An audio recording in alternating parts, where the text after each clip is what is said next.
Chapter 109. The civilians in this world were actually very easy to satisfy. As long as you gave them hope, they would burst forth with shocking power. You didn't have to pay too much. Just give them a chance, and they would work hard. They wanted houses, fields, and a better life. All of this required them to work hard.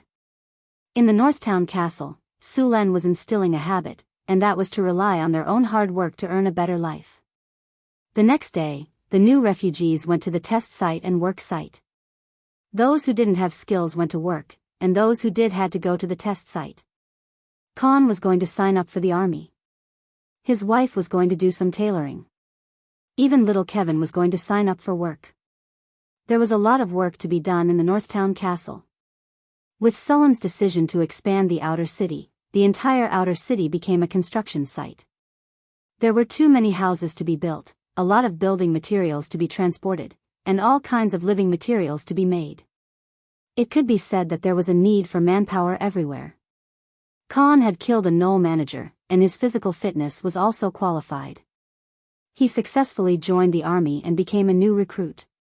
After becoming a new recruit, he had to train in the camp for 3 months to half a year.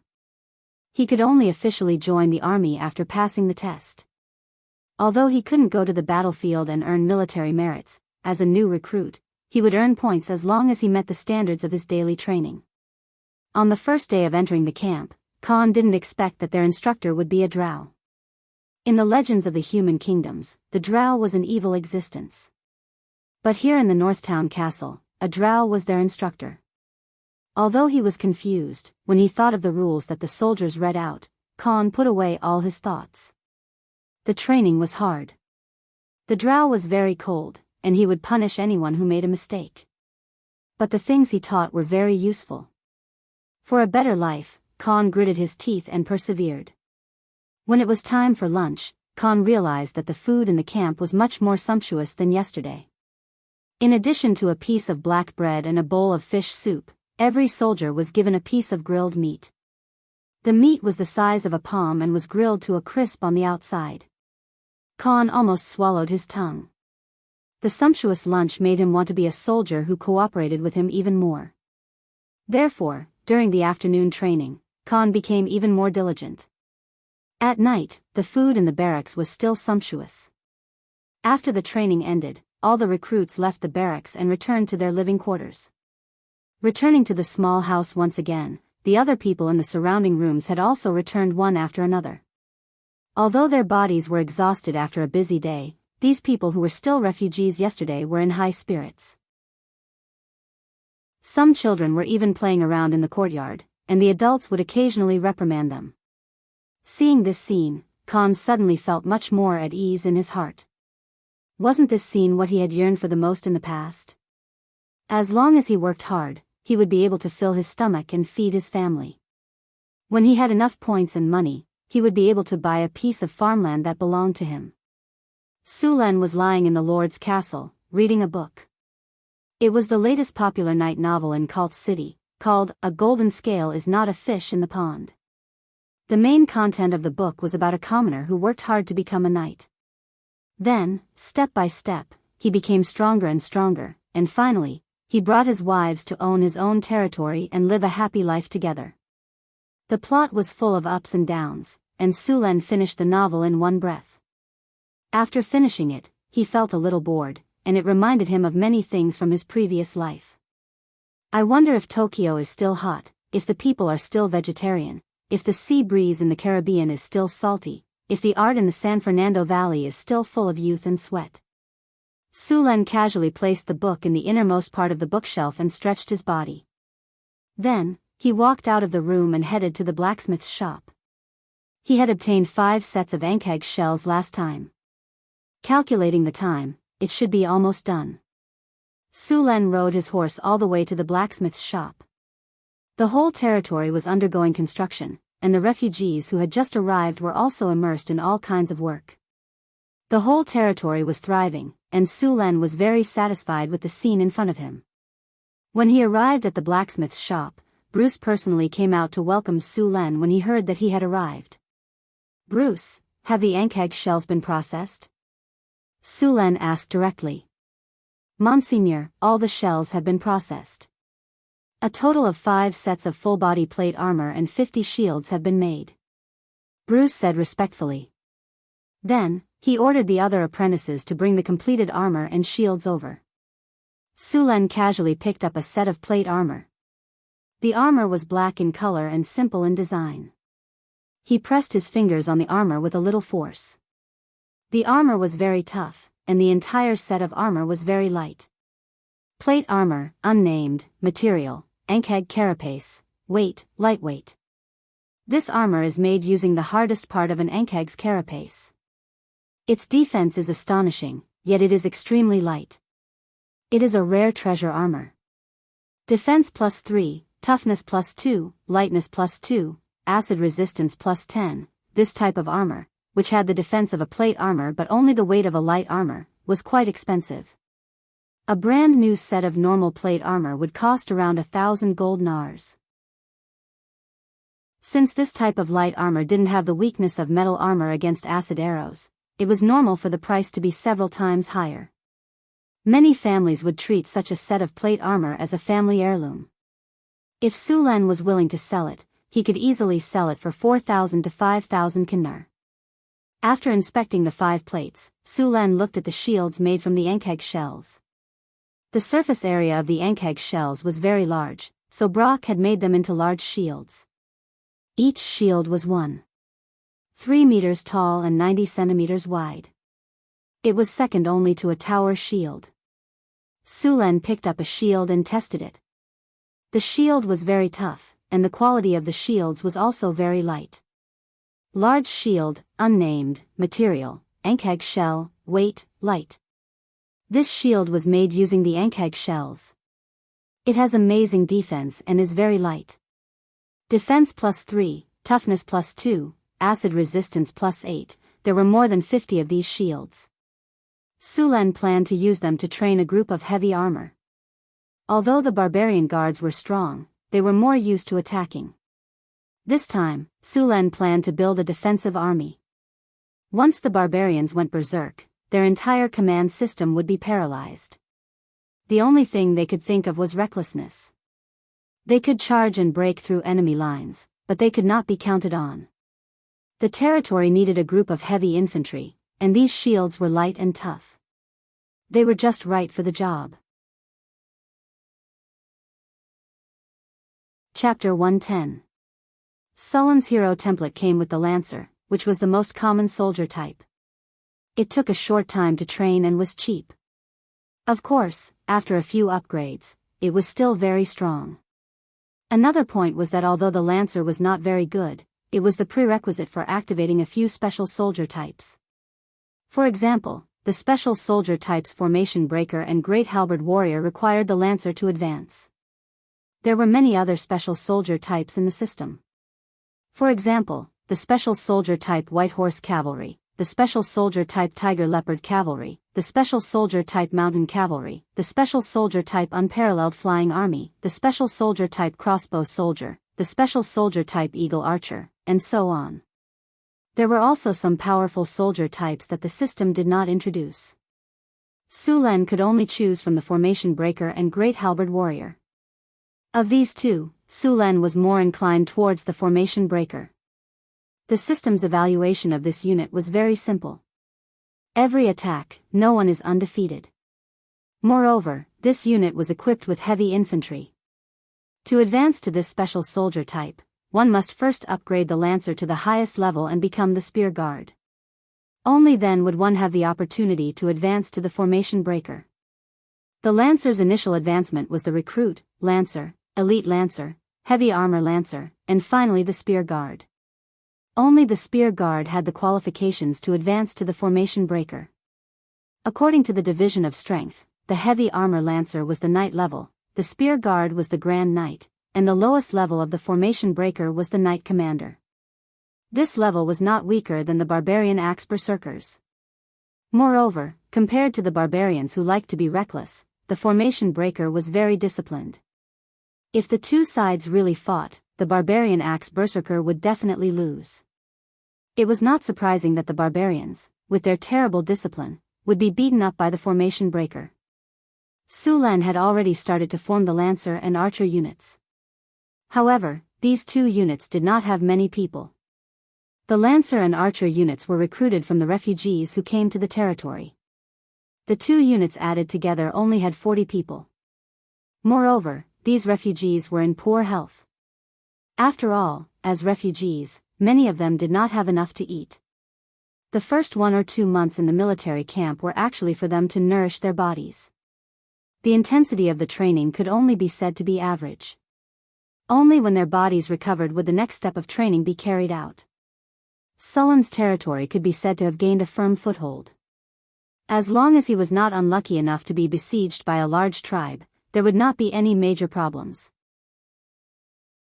Therefore, during this period of time, he had also begun to explore the surrounding wilderness. Because the Sierra de Lotus was to the north, a group of Cryopteris lived in the mountains, so he avoided this place and explored the east and south. In the northeast of the territory, there was a centaur tribe. Owen's caravan would go there every once in a while to trade with the centaurs. Although Owen was very cautious every time, Sulan still knew the general direction of the tribe, so he planned to open up a trade route with the centaurs.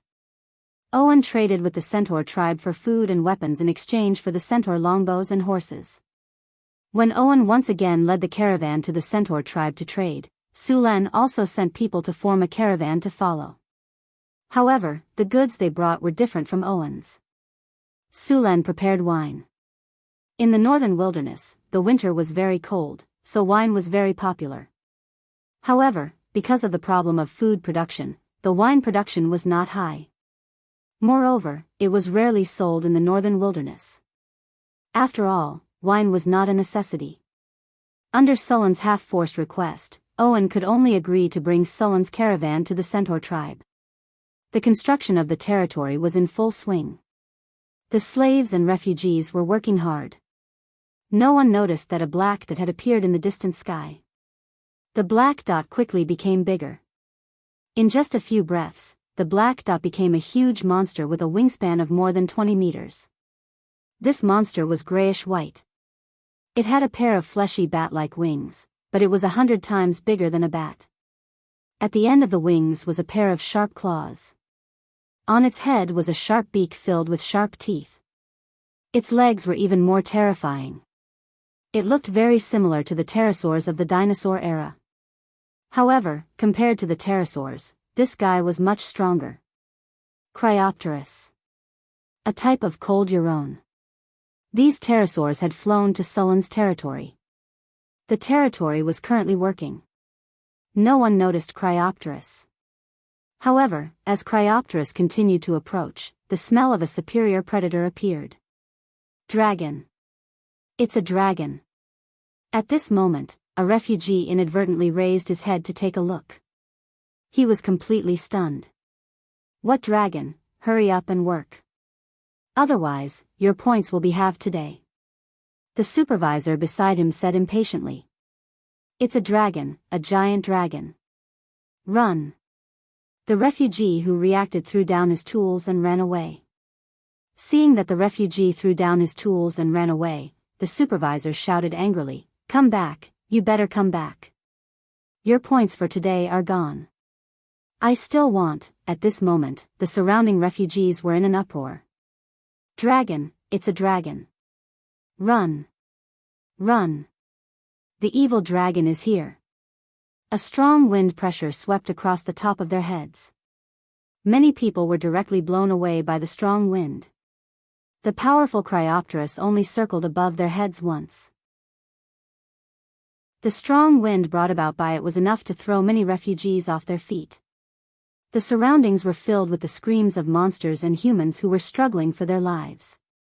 Cryopteris came quickly and left quickly. It only circled once before flying away. Only the group of trembling humans and monster slaves were left behind.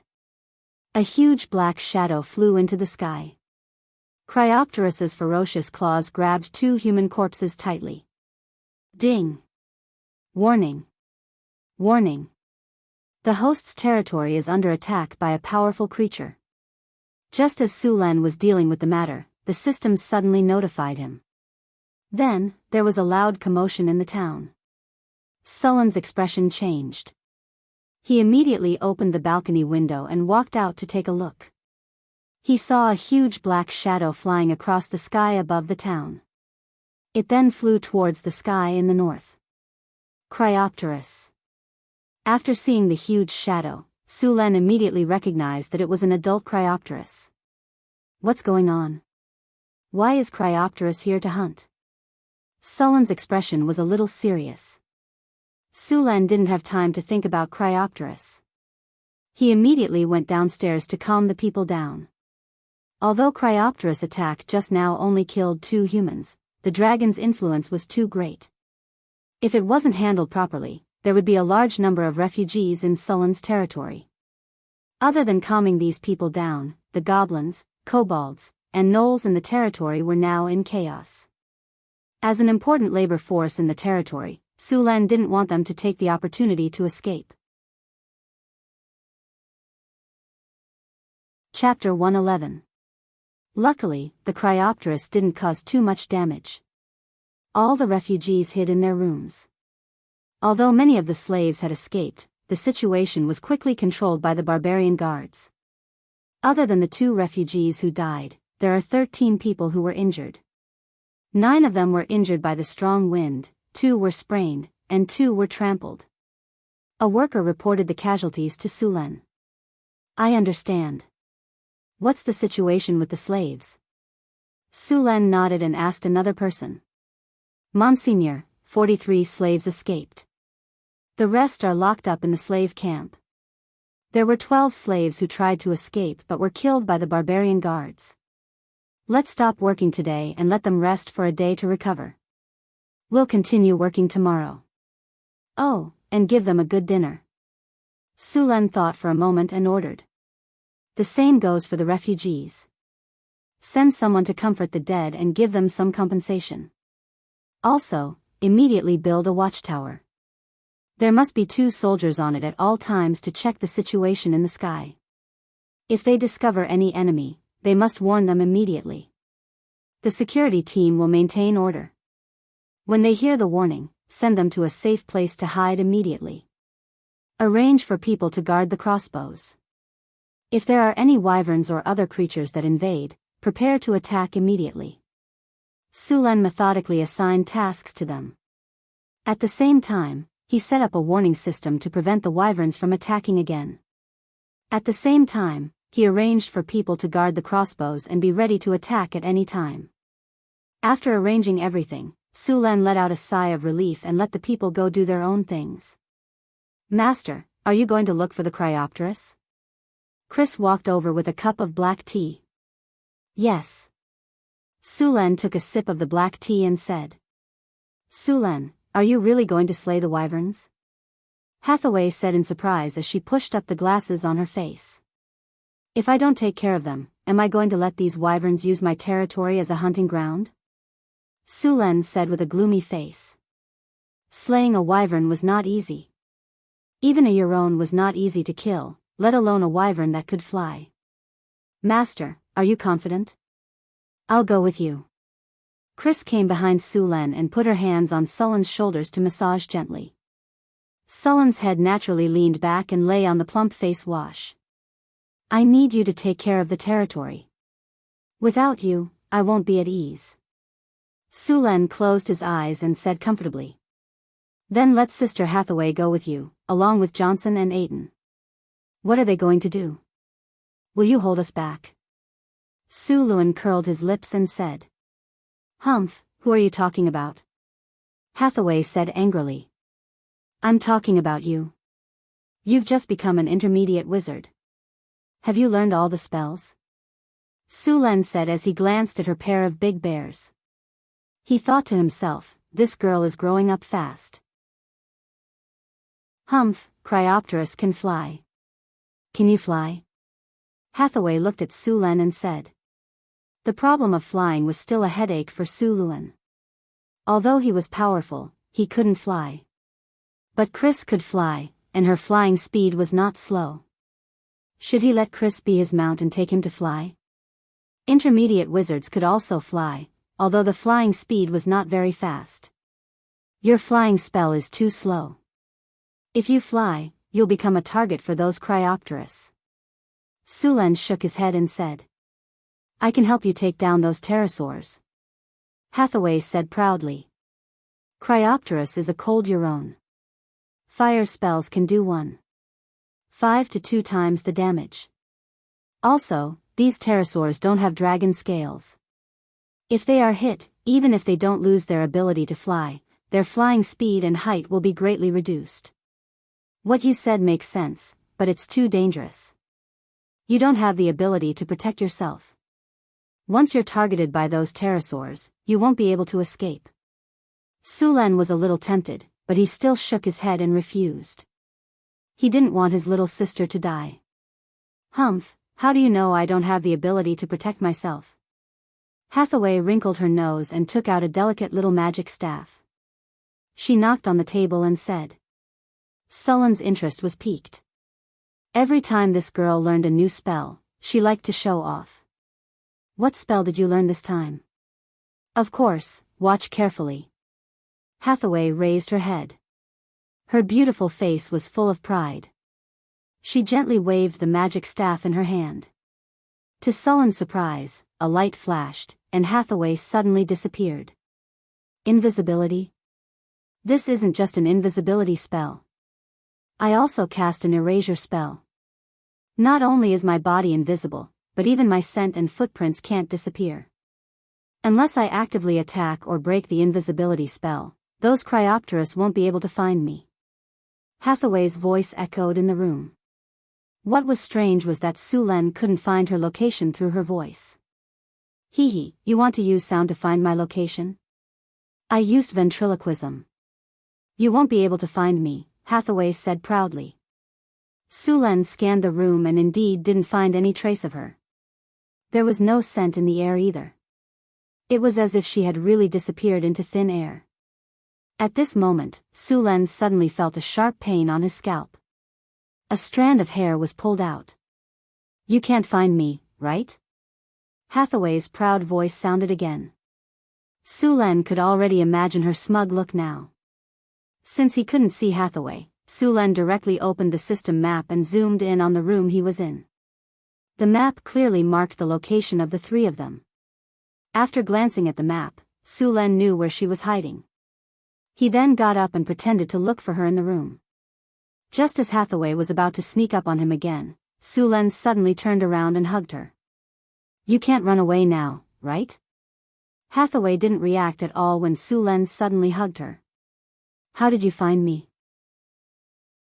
Hathaway looked at Sulen in surprise. Sulen nodded and said, Your magic is pretty good. I promise you can come with me. You still haven't answered me. How did you find me? Hathaway asked. That's a secret. Tisk, if you don't want to say it, then don't say it. Who cares? Hathaway snorted and turned her head away. However, her white and delicate ears perked up. Since he had already decided to slay the dragon, Sulen began to prepare the tools needed to slay the dragon. Fortunately, it was a pterosaur. Although its body was tough, it didn't have dragon scales. The pterosaur's defense would be greatly reduced. Even so, it wasn't easy to hunt this kind of monster. Sulen needed to prepare some things to limit their flying ability. If it was close combat, Sulen was confident that he could kill those pterosaurs. Chapter 112. After the javelins, food, ropes, clothes and other materials were prepared, Sulen left the territory with Hathaway. The Sierra de Lotus, where the Cryopteris lived, was about 300 kilometers away from Sulen's territory. To them, it was just a matter of a few flaps of their wings, but to Sulen, it would take a few days. Fortunately, the black-maned horse that the system had won was very powerful. It could gallop across the wasteland like it was flat ground. Sulen carried Hathaway on the horse's back. Hathaway originally wanted to ride the horse herself. According to her, her horsemanship was very good, but she gave in to Sulen's excellent marksmanship. The black-maned horse ran very steadily. Although Hathaway was tall, she looked small and delicate next to Sulen. She was just right in Sulen's arms. Her whole body was hidden in Sulen's cloak, and only her palm-sized face could be seen. A faint fragrance wafted into his nose. It was an indescribable floral scent. It smelled very comfortable. It was Hathaway's unique scent. Occasionally, a strand of naughty hair would come out of the cloak and run to his neck to tickle him. Hathaway was very interested in the wasteland. Her body leaned against Sulen's warm embrace, and her eyes constantly looked around. However, she soon felt a little bored, and her body moved back to lie more comfortably. Should Sulen open the strategic map to compare and adjust their route? Sulen had obtained the approximate location of Cryopteris from the giant rock. Their barbarian tribe had been forced to move because they were in Cryopteris hunting range. With the arrival of these Cryopteris, the other races and predators in the wasteland would choose to leave. Cryopteris would consciously hunt these people and animals who competed with him for food. It was a bit ironic. The ice Quetzalcoatlus drove away the other predators, and then the number of bison, spotted antelope, and giant antler deer increased. Although the ice Quetzalcoatlus was hunting them, compared to the previous hunting of so many predators, their population had actually expanded.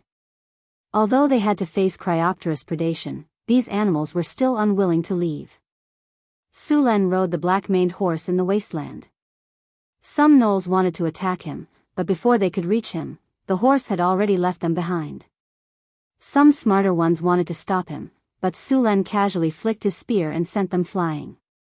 After running in the wasteland for 2 days, the two entered the Sierra de Lotus. Sulen recalled the black-maned horse and put it in the storage space. He then started climbing the mountain with Hathaway. The mountain path was steep and difficult to climb. Sulen was worried that Hathaway would not be able to adapt, but after a while, he realized that Hathaway was even more familiar with it than he was. Sulen later found out that Hathaway had made him a full set of equipment with all kinds of buffs. The mountain where the ice Quetzalcoatlus lived was very high. In fact, there was no road at all. Fortunately, the two of them were not ordinary people. Although the mountain was steep, it was not difficult to climb up. The ice Quetzalcoatlus was very powerful. They were one of the few sub-dragons that inherited the true dragon's breath ability. Their breath of ice could directly freeze a grand knight, and their explosive strength could lift an elephant. They were also much more intelligent than normal beasts. However, they also had a weakness, which was that they moved very slowly on the ground. Compared to dragons, Cryopteris lacked a pair of front claws. Their wings were also large. Although this gave them powerful flying ability, it also made it difficult for them to move on the ground. If Suluan wanted to hunt these pterosaurs, the best time would be when they were not in the sky. Facing the flying pterosaurs, the difficulty of hunting them instantly increased by several levels. These pterosaurs' diving attacks were very powerful, and there was a record of directly killing a commander in a second. The two moved quietly on the steep mountain. From time to time, a few Cryopteris roars could be heard from the sky. A huge black shadow swooped down from the cliff, bringing with it a large amount of ice crystals and snowflakes. The air here was very cold, and the biting cold wind whistled past. Sulen was very focused. He had already activated the strategic map to monitor the situation here. Cryopteris were social animals. Through the strategic map, Sulen had already found 4 Cryopteris. Every Cryopteris nest was made up of a male and a female pterosaur. Of course, sometimes there were also their young. Pterosaurs would lay eggs once every 2 to 3 years. Each time, they would lay 3 to 6 dragon eggs. Compared to the long growth period of a real dragon, the young pterosaur would live on their own after 3 years. They would reach adulthood in about 10 years. When they got close to the Cryopteris nest, Sulen did not attack directly. Instead, he found a crack in the surrounding area and asked Hathaway to hide inside. For this purpose, Sulen even used his weapon to decorate the crack. The space inside was a lot bigger, and there was a turning point at the entrance. This way, even if the Cryopteris found her, as long as she hid inside, the Cryopteris would not be able to do anything to her. Just stand here. After you cast your spell, hide inside. Remember, don't take their attack head-on, Su-Len said in a serious tone. Although Hathaway's strength was not bad, it was still very dangerous for her to fight against a Cryopterus.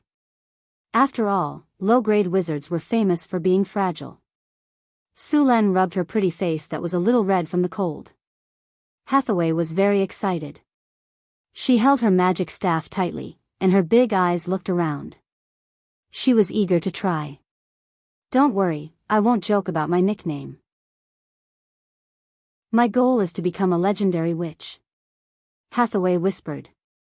She waved her magic staff with her small white hand and said, also, if a Cryopterus flies into the air, you can lure them here. I'll help you shoot them down. Got it. Su-Len nodded. He then checked the surroundings and began to prepare. Dragons could change the natural environment of their habitat. For example, a white dragon's habitat would become an ice cave over time, a black dragon's habitat would slowly become a swamp, and a red dragon's habitat would eventually become a volcano. Dragons were born with a strong radiation ability. Not only could they change the environment, but they could also affect the creatures living around them. There were many dragon descendants in this world, but not all of them had the blood left behind by dragons. Many dragon descendants were just exposed to radiation for a long time in the area where dragons lived, and their bodies had some dragonization effect. The most famous of them were the kobolds. These guys liked the things left behind by dragons the most. They would collect the scales shed by dragons and put them near their eggs. This would increase the blood of dragons in their babies and increase the chances of awakening to become a dragon disciple sorcerer. P.S. Thank you 20200822110735094 for the 500 Chidian coins tip. Chapter 113. After finishing his preparations, Su-Len stretched his body and prepared to hunt the dragon. Ding! Defend the territory quest activated.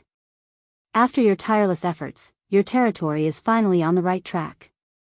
However, a group of Cryopterus has set their sights on this place. They are using this place as a hunting ground. Please take care of the Cryopterus as soon as possible. The cold voice of the system rang in his ears. Su-Len took out the steel-made javelin and checked if it was damaged. Then he put the javelin in a place within reach to make sure that he could throw the javelin as soon as possible. After preparing the javelin, Su-Len took out some other things he had prepared. There were a few steel chains. He wanted to use ropes before, but after testing the strength of the ropes, he found that ropes were not strong enough. There were no chemical materials like nylon in this era. The strength of ropes was too low. Cryopterus were very strong. They often hunted large herbivores. Many animals like bison and giant antlers weighed more than a ton. Cryopterus could easily pick them up and fly back to the mountain peak thousands of meters high. The ropes in this world could not withstand their strength at all. In addition to the steel chains, Su-Len also prepared a few steel balls to restrict the flight of the Cryopterus. If there were too many Cryopterus and the chains could not restrain them in time, these steel balls would affect their flight. The javelin was connected to two steel balls with chains. Even if the Cryopterus could fly, it would be difficult for it to maintain its balance after being hit. The steel javelin had special barbs on it. It would be difficult to break free after being hit. Be careful.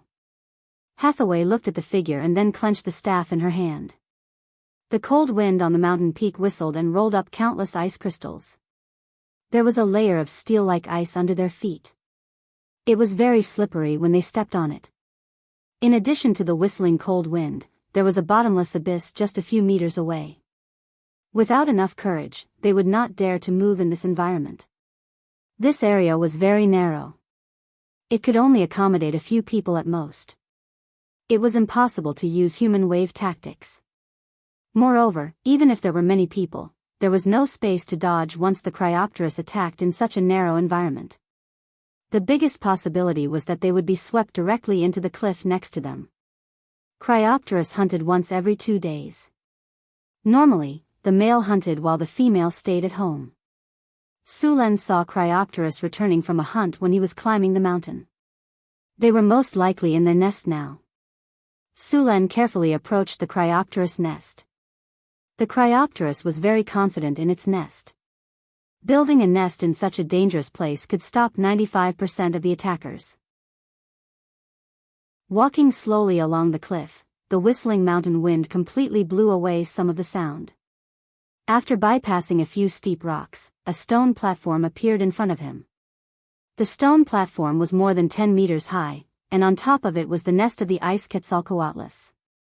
It was a nest made of animal skin and some unknown materials. It looked like an enlarged bird's nest. There was a Quetzalcoatlus inside, and outside the nest, there was an even larger Quetzalcoatlus. Passing through the gap between the Cryopteris wings, Sulen saw a white dragon egg.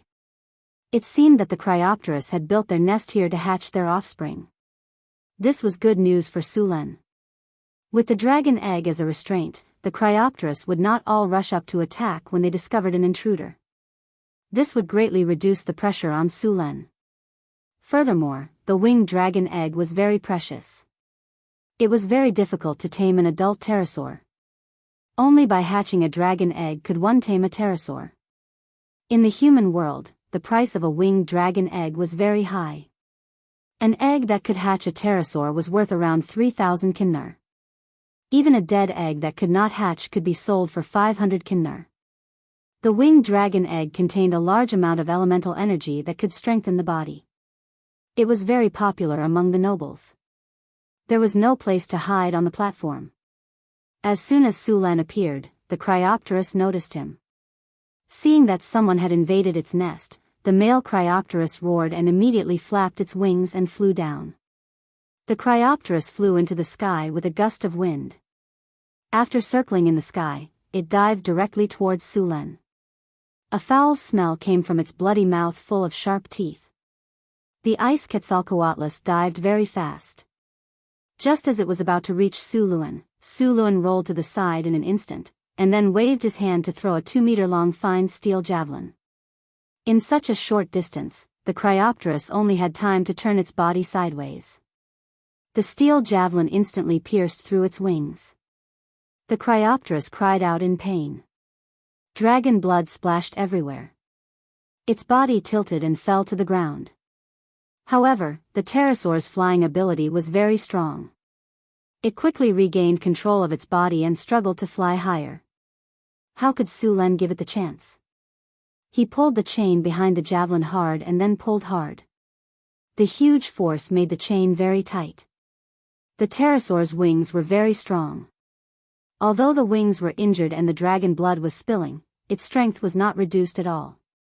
The steel chain made creaking sounds as it was pulled, and many parts of the chain had been deformed. Bang! In the end, the steel chain could not withstand the huge pulling force and broke. The ice pterosaur, freed from its shackles, wanted to fly up. However, even if it desperately flapped its dragon wings, it could not maintain its balance at all. It almost spun and fell from a height of more than 10 meters, and then hit the cold hard rock hard. Sulen threw away the broken chain in his hand, took out the spear from the storage space, and then rushed to the place where the Cryopteris fell. He was going to kill the male Cryopteris before the female Cryopteris could react. The distance of more than 10 meters was crossed in an instant. The spear in Sulen's hand was about to pierce into the Cryopteris's head and completely end its life. At this moment, a cold light flashed in the eyes of the struggling Cryopteris, and then it opened its horrible and ferocious mouth in an instant. Sulen's heart sank. Without thinking, he dodged to the side. A strong stench hit him in the face. Frost breath. The extremely cold breath was spat out in an instant. Sulen only had time to move his body before his left arm was covered by the frost breath. His left arm quickly condensed into ice at a speed visible to the naked eye. The piercing cold spread and continued to spread to his body. At the same time, the still struggling Cryopteris opened its complete wing and slapped at Sulen with a huge wind pressure. Dragon wing strike. This was the most dangerous attack of the pterosaur. As the most muscular part of the dragon, the strength of their wings was very amazing. After the frost breath hit Sulen, it immediately slapped at his head. Chapter 114. Sulen continued to attack. The energy in his body exploded instantly, shattering the ice on the surface of his body. He exerted force on his feet, shattering the rock that was as hard as steel. His body rushed to the left at an even faster speed than before. Boom! A loud noise was heard. The sharp wind cut off a few strands of his hair. Sulen dodged the dragon wing attack by a hair's breadth. Cracks appeared on the rocks behind him, and the hard ice shattered into powder. Using dragon breath and dragon wing strike continuously was very taxing on the ice Quetzalcoatlus. They would have a very short period of weakness. Sulen held the spear in his hand and activated the thunder lightning spear. Lightning flashed around him. His body flashed, and in the next second, he appeared beside Cryopteris. The spear in his hand pierced through its jaw. The sharp spear pierced through the tough dragon skin, and then went all the way up along the gap between the frontal bones, tearing through the muscles and piercing towards the brain. Boiling dragon blood gushed out, dyeing his body red, and a piercing pain came from his skin. The blood of dragons and Euron was corrosive. For example, the blood of the red dragon was almost as hot as magma. An ordinary person would be burned to death by the dragon's blood. The 3-meter-long spear pierced the ice Quetzalcoatlus brain through the gaps between its bones. The lightning attached to the spear paralyzed the ice Quetzalcoatlus. In the end, half of the spear pierced into the ice Quetzalcoatlus brain. As a viper, its brain was still very fragile. After being pierced by the spear and destroyed by the lightning, the ice Quetzalcoatlus body shook a few times in an instant and then collapsed. The sound of wings flapping was heard. The female Cryopteris in the nest saw that the male Cryopteris was severely injured. She immediately became restless and flew up. Then, she pounced on Sulen. Hearing the strange noise behind him, Sulen picked up the other spear without thinking. The lightning in his body instantly covered his whole body.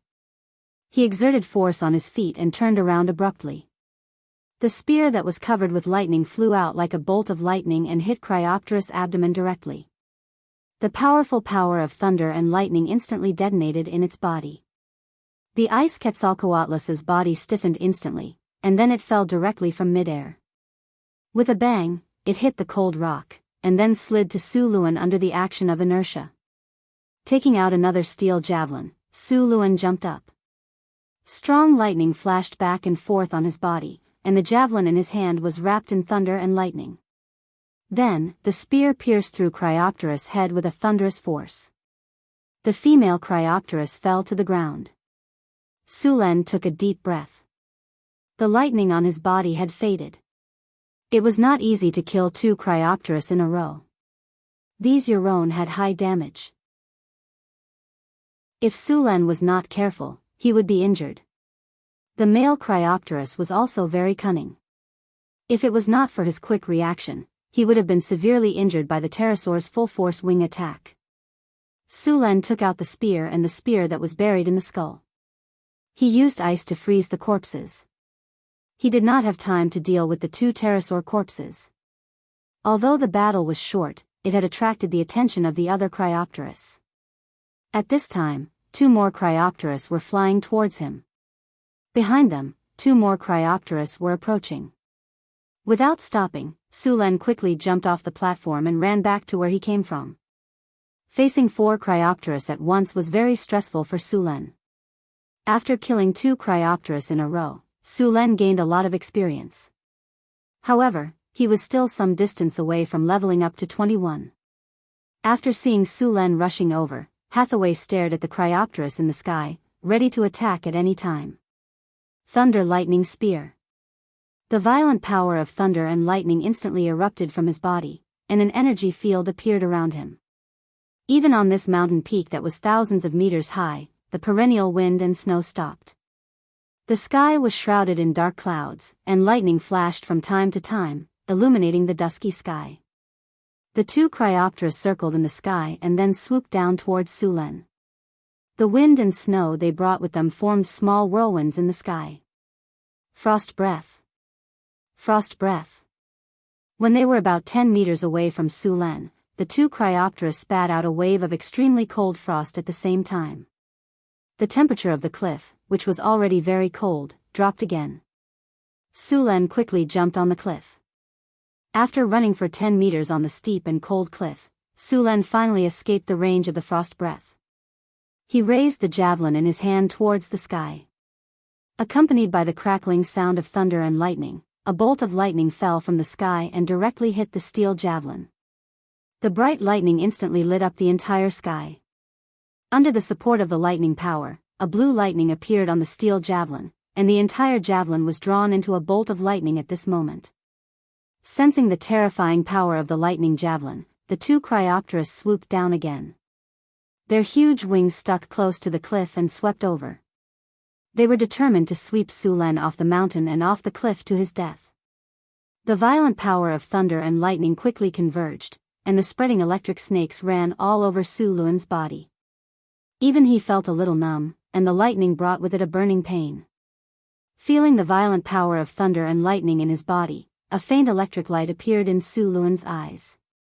Dense electric currents flickered around his body, and the javelin in his hand had completely turned into dazzling thunder and lightning. Lightning javelin throw. Sulen instantly threw out the lightning javelin that had reached its limit. The two Cryopteras were very close. Sulen could even clearly see the pieces of flesh hanging from their white sharp teeth. A dazzling bolt of lightning appeared and instantly flew towards the Cryopteras that was slightly in front. Rumble. A bolt of lightning exploded in midair. The roar of thunder instantly covered all other sounds. In the dazzling lightning, the lightning javelin instantly hit the frost Quetzalcoatlus.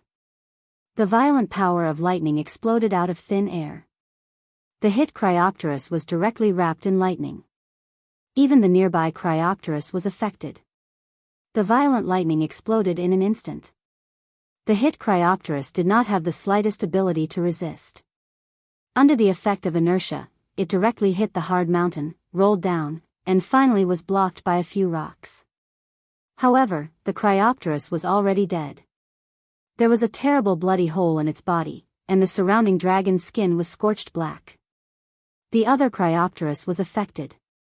One of its wings was scorched black, and its body was stiff.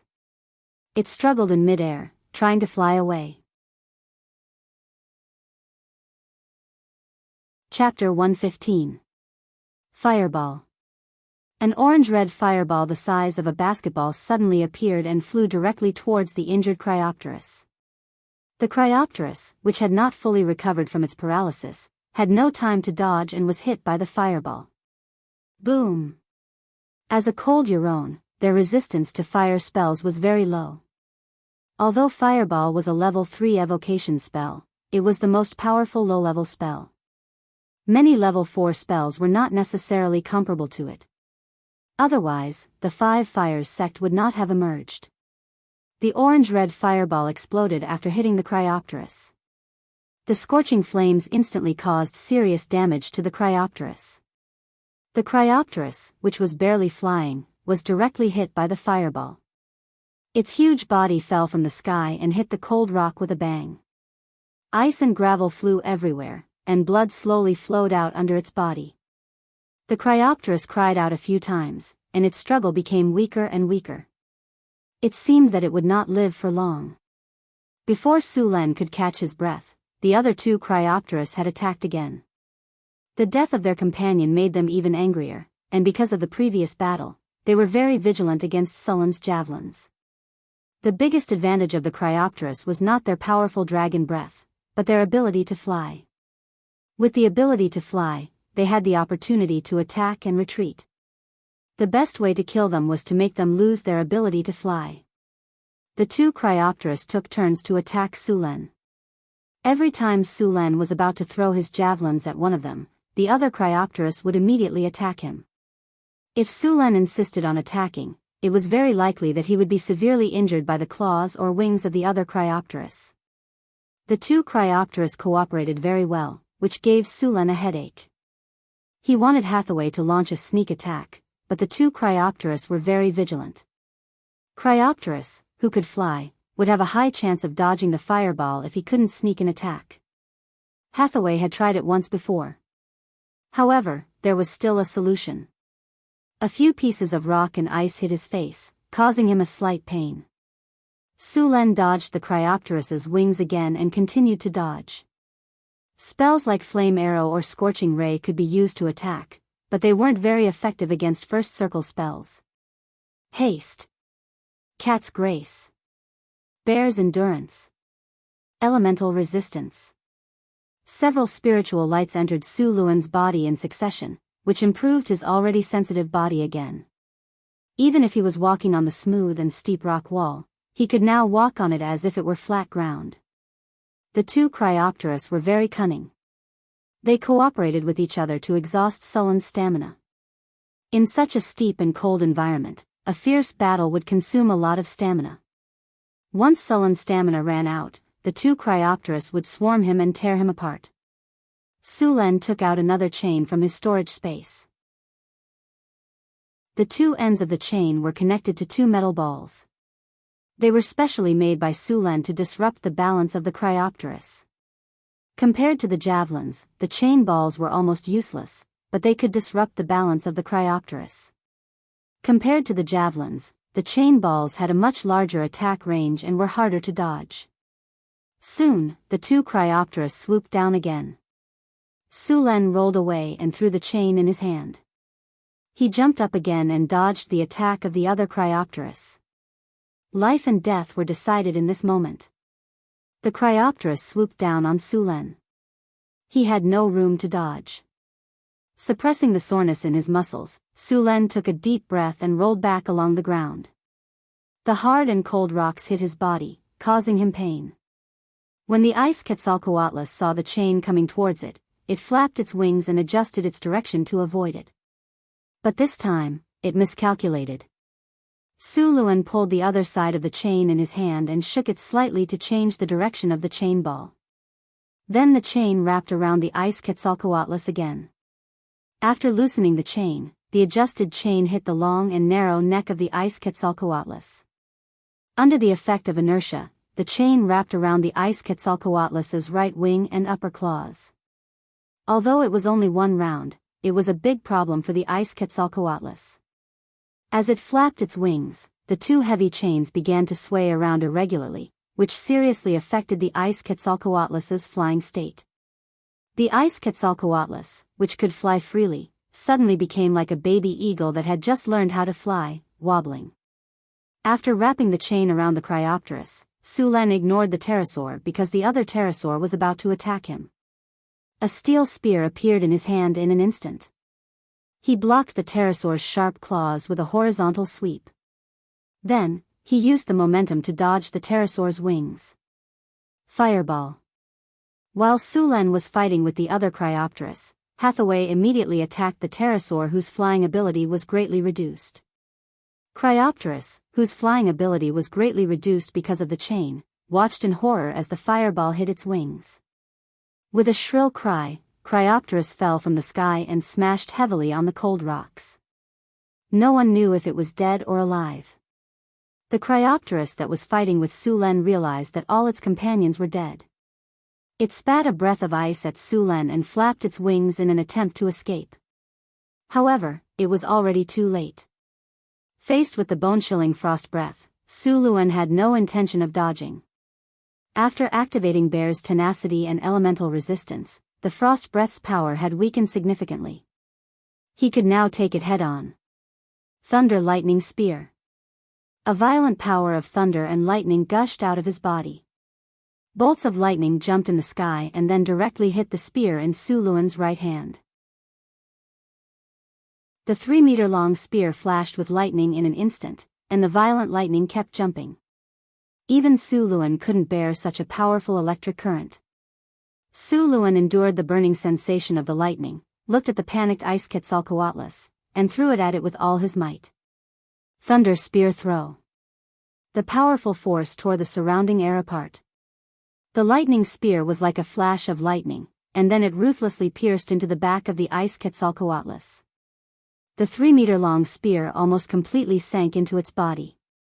The dazzling lightning burst out, and the escaping ice Quetzalcoatlus let out a sorrowful cry. It fell from the sky like a bird with broken wings. P.S. Thank you to Heavy Dragon Knight for the tip of 200 coins.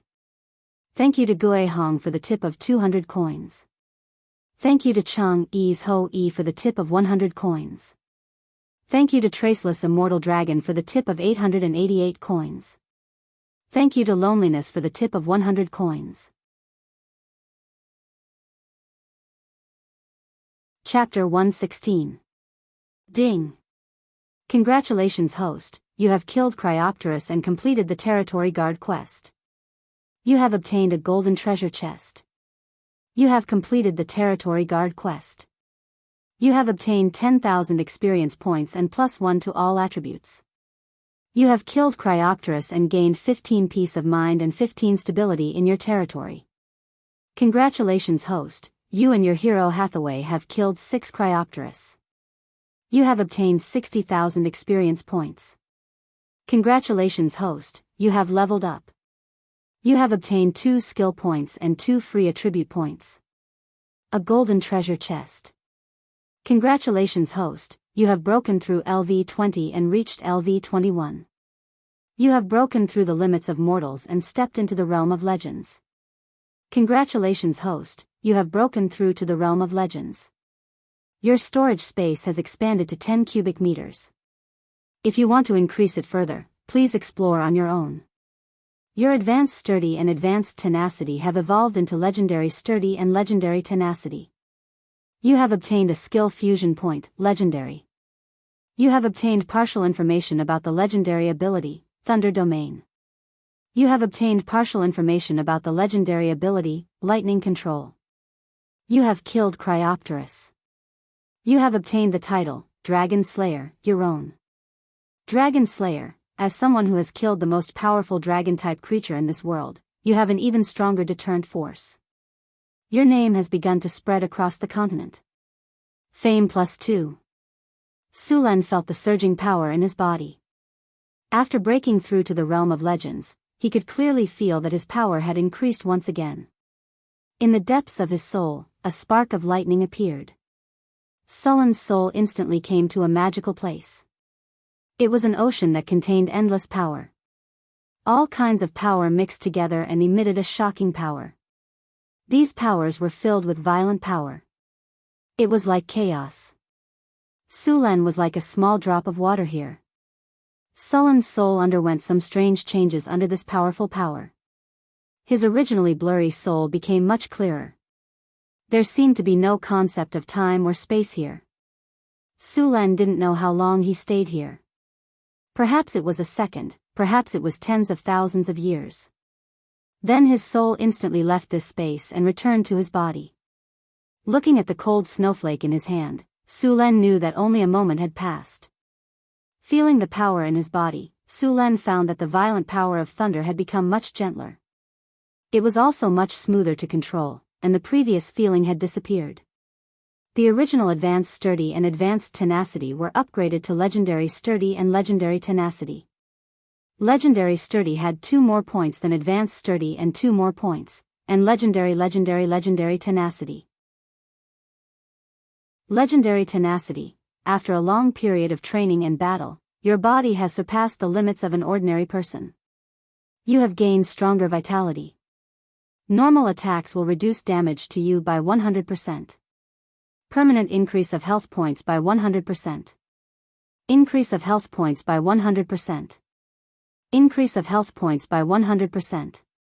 At the same time, you have gained elemental resistance.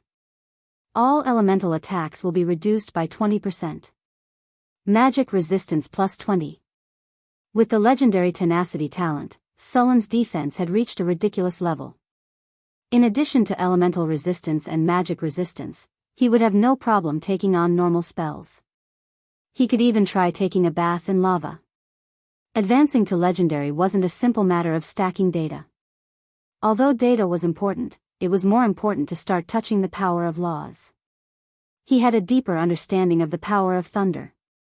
Originally, he thought that he was very familiar with the control and use of thunder. However, after touching the power of laws, he realized how crude he used this power in the past. Many times, he would waste a lot of unnecessary power. After feeling the power in his body, Su Len began to collect the spoils of war. After becoming a legendary, he still needed time to familiarize himself with the power he gained. The corpses of Cryopteris in front of him had to be dealt with as soon as possible. Although Cryopteris was a Euron, as long as it was related to dragons, all kinds of materials would become very valuable. Hathaway also ran out from the gap where she was hiding. She jumped up from afar and threw herself into Sullen's arms. She pushed Su Len back a few steps and sat on a rock. Seeing the bloodstains on Sullen's body, Hathaway became nervous. She touched his body with her small white hands. "You're hurt?" "Okay, I'm fine. This blood belongs to the Cryopteris." Su Len grabbed Hathaway's small hands. If she continued to touch him, he would lose control. This place was cold and not a good place. He still liked to go back and sleep on the blanket. Seeing that Su Len was fine, she was relieved. Then, she let out a cheer and ran to the corpse of a Cryopteris. Su Len tidied up his tight clothes and walked over. So many Cryopteris, so many magic materials. I'm rich, I'm rich." Su Len walked to Hathaway's side and found that she was touching Cryopteris' wings and muttering to herself. Her eyes were shining with the light that belonged to Kinnar. Su Len realized for the first time that this girl was a money grubber. "Wake up, your saliva is freezing." Su Len pinched Hathaway's delicate little face and teased her. "What?" Hathaway subconsciously wiped the corners of her mouth with her hand, and then realized, "You lied to me." Then she was ready to fight with Su Len. Su Len reached out his hand and pressed Hathaway's head. Hathaway, who was squatting on the ground, could not stand up at all. Her two arms were swinging back and forth as if she was swimming. As a wizard, her strength was no match for Su Len, who was in human form. "Okay, stop fooling around. It's getting late. We have to get rid of these Cryopteris quickly. The value of these corpses will decrease if we delay any longer." "Humph, I'll remember this. I'll deal with you when we get back," Hathaway said angrily. Su Len laughed in his heart. "You want to deal with me? You become arrogant after a few days of not fighting. When we get back, I'll let you have a taste of my advanced plasma cannon." Cryopteris corpses were very valuable. The smallest of these Cryopteris had a wingspan of 15 meters, and the largest was 18 meters. It was basically impossible to transport all of them back. Sullen's storage space was only 10 cubic meters. There was no way he could fit so many Cryopteris corpses. Hathaway also had a few storage items on her, but they still could not fit all of these big guys. She could only disassemble these corpses and throw away the worthless and low-value parts. She could only bring back the valuable parts. P.S. Cryopteris attributes: Cryopteris, Euron, Grade 4, Gregarious, Monster Level, 17. Strength, 28, Will, 10, Vitality, 25, Agility, 15, Charm, 12. Skills: Dive, Dragon's Bite, Frost Breath, Dragon's Wing Strike. Talents: Advanced Strength, Advanced Tenacity, Dragon's Skin, Frost Resistance, Dragon's Bloodline, Flight, Poison Resistance. Difficulty, B+. Chapter 117. Cryopteris didn't have dragon scales, but its skin was still very tough. Dragon skin was an important material for making rare leather armor. It was even better than the Gale tiger skin. Hathaway had already decided to use these dragon skins to make a dragon skin robe for herself. Of course, this would have to wait until she became an advanced wizard. The dragon skin robe needed to use the softest and most magically conductive skin of these pterosaurs. Pterosaur meat couldn't be eaten directly. Pterosaur meat was poisonous. Ordinary people would be poisoned to death if they ate it. It needed a special method to neutralize the poison. After neutralizing the poison, the dragon meat tasted good and could improve one's physical fitness. In fact, many demon beast meat in this world had this effect. Those nobles only ate, drank, and played all day long, and didn't train hard, but most of them could become knights or trainee knights. In addition to good training, professional mentors, excellent breathing techniques, and long-term consumption of various kinds of demon beast meat.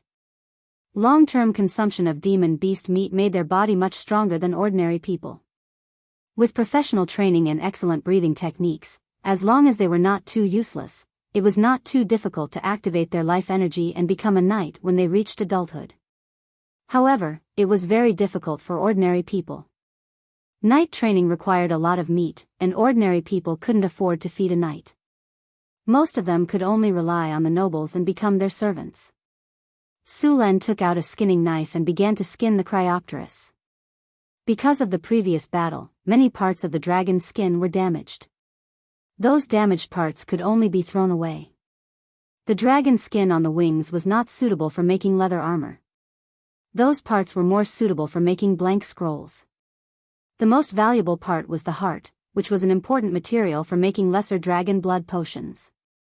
As for the other organs, they could also be used as alchemy materials. The dragon blood could be made into magic ink and used to make scrolls. Among them, there was also the dragon penis, which was the favorite of the nobles. This thing was very popular among the human nobles. With all the bits and pieces added up, one pterosaur could earn about 20,000 kinar. It was a little troublesome to deal with the Cryopterus. It took Su Len a lot of effort to divide up the 6 ice pterosaurs. There were only a few Cryopterus corpses and some worthless items left. Sullen's 10 cubic meters storage space had been completely filled. Even Hathaway's spatial equipment had been filled. Su Len felt his heart ache when he saw that there were still some low-value materials on the ground that could not be taken away. Apart from the corpses of the pterosaurs, they found a total of 13 Cryopterus eggs in the 3 nests. Su Len used a piece of dragon skin to make a simple net to hold it. The storage space was unable to store living things. If these winged dragon eggs were placed inside, they would quickly become dead eggs. The price of a dragon egg that could hatch a pterosaur was not bad. Of course, the prerequisite was that you had a way to tame a dragon. Apart from the drows in the Underdark, the best taming method was the wizards. It was very easy for the drows in the Underdark to tame a dragon. They just needed to find a male pure-blood dragon. It could be said that the drows in the Underdark were very similar to the succubi and lustful demons. Su Len planned to tame a few pterosaurs. When they grew up, they would not only be powerful, but they would also be very good as mounts. In addition to these dragon eggs, there were some kinar and some damaged things in the nests of the pterosaurs. They were probably left behind by the pterosaurs or by the hot-blooded young men who came here to be dragon slayers. These things were of average value. It was the nature of the dragons to collect wealth, and the same was true for these Euron. Su Len also found some nugget gold, crystal agate, and some gemstones in these nests. As for obtaining a huge amount of wealth by slaying a dragon, it was only possible to attack the true dragons that had lived for hundreds of years. However, not many people dared to do this and came back alive. There were not many things, so they could be put in a bag made of dragon skin. After packing up everything that could be taken away, Su Len was ready to leave with Hathaway. After dissecting the pterosaur's corpse, the place was filled with the smell of blood. The strong smell of blood would attract other predators. Although Su Len was not afraid of them, it was better to have less meaningless fights. A few vultures and other creatures were circling in the sky. These animals were drooling over the pterosaur's flesh, but because of the smell left behind by Su Len and the pterosaurs, they did not dare to come down. However, they could not endure for long. Seeing Sullen's bloody and dirty body, Hathaway frowned in disgust. Then she snapped her fingers, and a light flashed. All the flesh and filth on Sullen's body was cleaned up. Although many of the Zero Circle spells were not lethal, they were very useful. After cleaning up, Su Len grabbed Hathaway's slender waist with one hand and carried the dragon skin bag with the other. He jumped off the cliff. The biting cold wind whistled past their ears. Hathaway shouted excitedly. Fortunately, this was not a snowy mountain. Otherwise, such a shout could easily cause an avalanche. After using Fly and Featherfall, Su Len and Hathaway flew directly from the Sierra de Lotus to the foot of the mountain. The feeling of bungee jumping at high altitudes was amazing. After arriving, the two were not in a hurry to leave. Firstly, it was not early. Secondly, they had just experienced a fierce battle.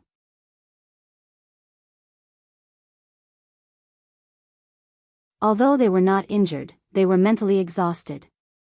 After finding a rock wall to shelter from the wind, Su Len used the petrified mud to make a small house. They would stay there for the night. After putting down the things, Hathaway began to prepare food. Su Len then opened the system list to check his rewards. He had obtained 2 gold treasure chests from this mission. Su Len opened both of them. 2 lights flashed, and the system's cold voice rang in his ears. Congratulations, host. You have obtained the skill Floating Lightning Array. Congratulations, host. You have obtained the item Reinforcement Order. Floating Lightning Array. After use, 8 lightning balls can be summoned around the body. The lightning balls can move according to the host's command. They will also cause lightning damage of 2 to 5 strength to surrounding enemies. There is also a chance of paralyzing enemies. Reinforcement Order, a special magic item created by the system's skill, Ambush Array series, after combining with the laws of this world. Can be used to summon a team of soldiers. Can be used in both non-combat and combat situations. Uses: 1/1. After spending 1 skill point to learn the Floating Lightning Array, the lightning energy in Sullen's body became more active. Ding! Detected that the host has some information about the Thunder Lightning Spear, Floating Lightning Array, Lightning Domain, and Lightning Mastery. Can be fused to upgrade. Would you like to upgrade? As soon as he learned the Floating Lightning Array, the system's voice rang in his mind. Su Len was pleasantly surprised when he heard it. After confirming with the system, he agreed to the fusion. Chapter 118. Beginning Skill Fusion. Fusion requires 1 skill fusion point, legendary, and 4 skill points. Do you agree? Agree. Fusion begins. As soon as Su Len agreed, his vision turned black. In the next second, his soul once again appeared in the strange space that he entered when he was advancing to legendary. Sullen's soul felt the endless power in this space. Once again facing the rules of this world, his soul gained more benefits. The faint lightning symbol in his soul also became clearer. Just as he wanted to understand it further, an irresistible force sent him back into his body. Fusion successful. Congratulations, you have received Thunder Territory, Basic. Thunder Territory, Basic. You have preliminary control over the power of lightning. When you use lightning power again, it will be more powerful. You are immune to normal lightning damage. Lightning Absorption, Basic. You can absorb any form of lightning attack, as well as electricity from the outside world.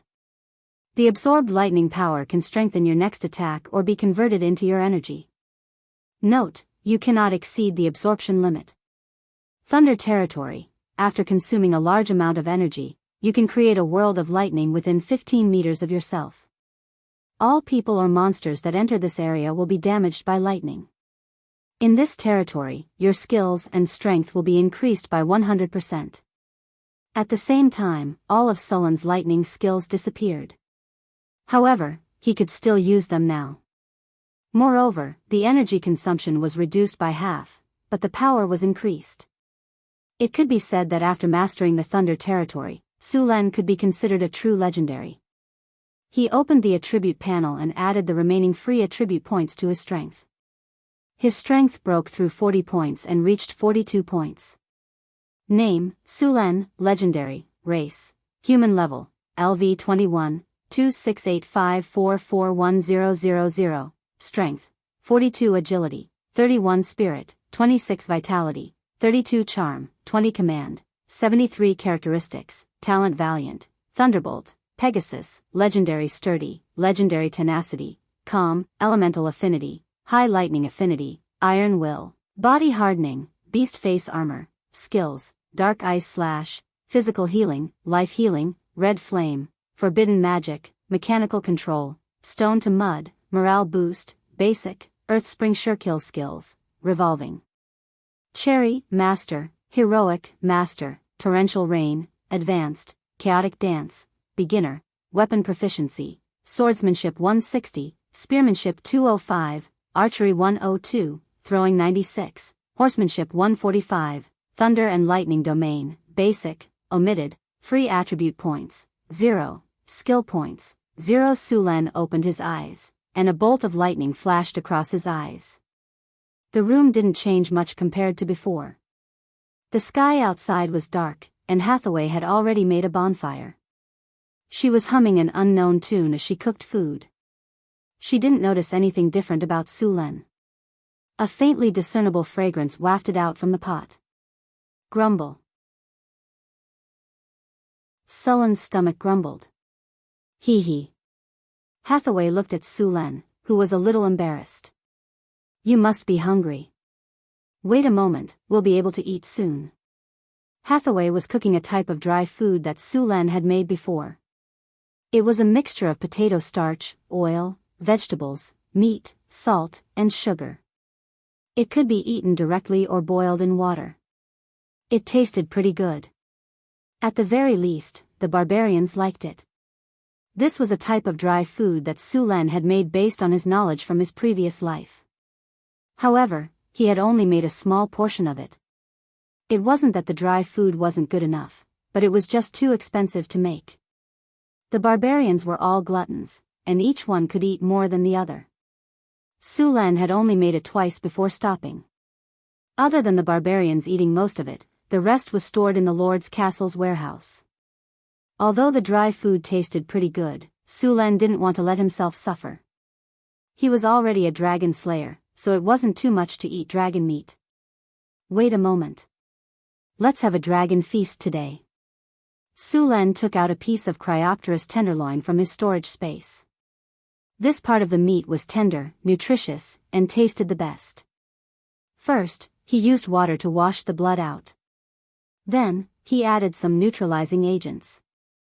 With Sulen's current physique, these toxins were completely ineffective. However, Hathaway couldn't do the same. After neutralizing the toxins, Sulen purposely went outside to get some bird eggs. He wrapped the cut dragon tenderloin in bird egg white. If there was no starch, he replaced it with dry food. This way, he didn't need to add salt. Then, he poured some oil on it and fried it on the pan. As an experienced foodie in the foodie empire, although the conditions were poor and he could only find substitutes for many things, he could still make a delicious meal. Animal fat was more fragrant than vegetable oil. The smell of frying was very tempting. The dragon tenderloin wrapped in egg white and starch slowly turned golden. The oil sizzled, and a tempting fragrance wafted out from the tenderloin. Okay, it's ready to eat. Try it first. Sulen picked up a piece of cooked tenderloin with chopsticks and put it on a stone tray. At the same time, he passed a pair of chopsticks to Hathaway. Hathaway was very curious about this novel tableware. Then, she picked up the chopsticks and used it like Sulen. However, as she had just started using chopsticks, she didn't know how to use them. She spent a lot of effort and still couldn't pick up the piece of fried dragon tenderloin. Sulen, on the other hand, picked up a piece of golden tenderloin with his chopsticks and ate it happily. Bang! Seeing that Sulen was eating happily, but she couldn't pick it up, Hathaway angrily slammed her chopsticks on the table. Then, she snapped her fingers and summoned a magician's hand to grab it. Hathaway, a lady shouldn't use her hands. Sulen put down his chopsticks and laughed in his heart. Let me teach you how to use chopsticks. As he spoke, Sulen held Hathaway's little hand and taught her how to use chopsticks. It wasn't difficult to use chopsticks, and Hathaway learned it very quickly. Then, she picked up the dragon tenderloin and ate it quickly. Wow, it smells so good. It's so delicious.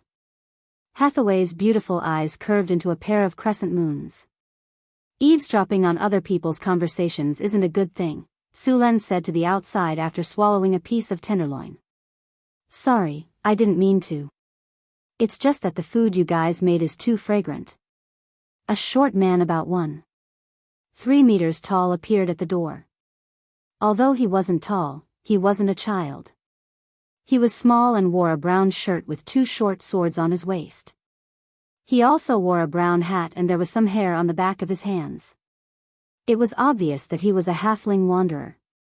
P.S. Thanks to Chang Yi's family's Ho-E, heavy armored dragon rider, 200 Chidian coins as a reward. Thanks to Serene Blue Fireworks S, saying loneliness to loneliness, asking the clear sky with a pen, summoner of all things, troubled old waste, 100 Chidian coins as a reward. Thanks to Longxian 500 Chidian coins as a reward. Thank you to Xiangzhua. Thank you to 1607101921111128 for the 2000 Chidian coins tip. Thank you to the sleepy Xiong Shuyu for the 5000 Chidian coins tip. Fu Meng thanks.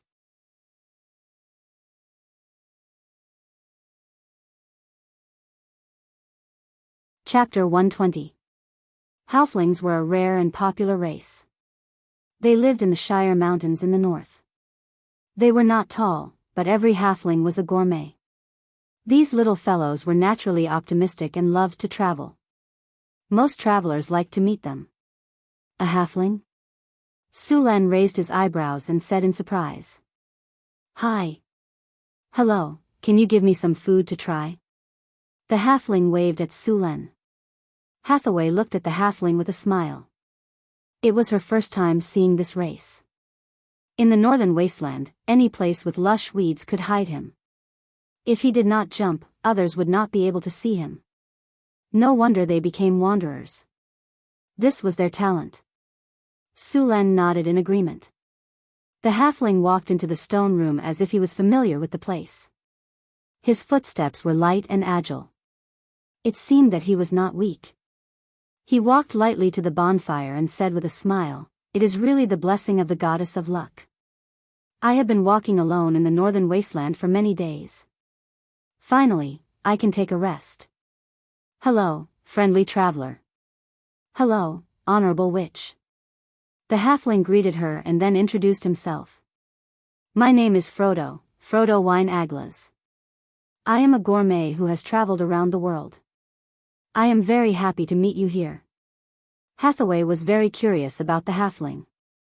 She looked at him with her big round eyes. Frodo was not angry. He looked at Hathaway with a smile and even winked mischievously. He then pretended to be hungry and said, "Honorable witch, can you take pity on me, a halfling who has not eaten well for the whole day? Can you give me something to eat? I am starving to death." "Hee, here you go." Hathaway laughed softly. She then took out a plate and a pair of chopsticks and handed them over. This little girl had learned bad things. After handing over the chopsticks, she did not intend to teach him how to use them. Instead, she looked like she was watching a show. Frodo was a little confused about the chopsticks, but he could not care less about the delicious food. He grabbed the chopsticks and tried to pick up the fried tenderloin, but he failed after a few tries. "All right, Hathaway." Glancing at Hathaway, who could not hold back her laughter, Sulen shook his head and picked up the chopsticks to show Frodo how to use the chopsticks. As a rogue, Frodo's fingers were very nimble. After only looking at it twice, he had successfully learned how to use chopsticks. He was much better than Hathaway. Frodo picked up a piece of pan-fried dragon tenderloin with his chopsticks and bit into it impatiently. Then, he savored the delicacy with a look of enjoyment. Halflings were a very optimistic race. They liked good food, tobacco, and wine. They also liked to party and hated boredom. They were a race that was naturally optimistic. Unlike the stubborn dwarves, halflings were gentle. Of course, they were also very curious and clever.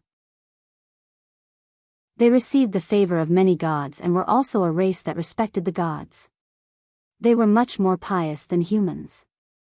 Even if they were facing some weak gods, they would still express their respect. Halflings loved good food, so many of them would travel around the world. These small people were naturally very agile. In addition, they were thin and small. Compared to humans, they were natural-born rogues. They relied on their powerful ability to escape from danger. They showed courage and curiosity that other races could not compare to. Of course, these small people also liked money. However, they were different from the misers. They also liked to spend money.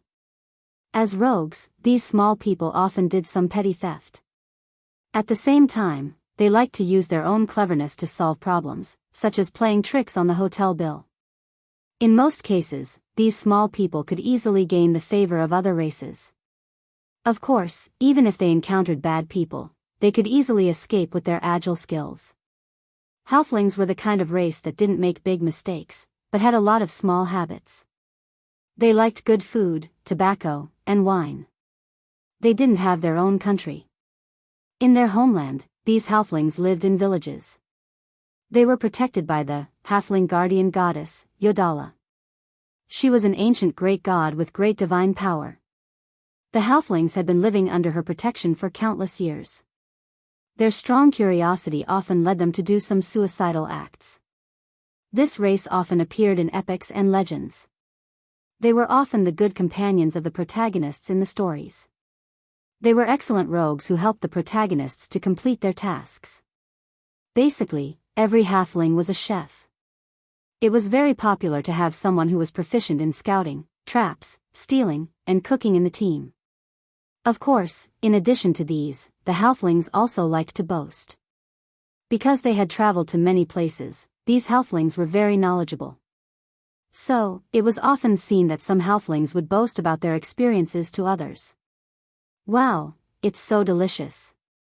Frodo swallowed the fried dragon tenderloin and kept describing it with all kinds of praises.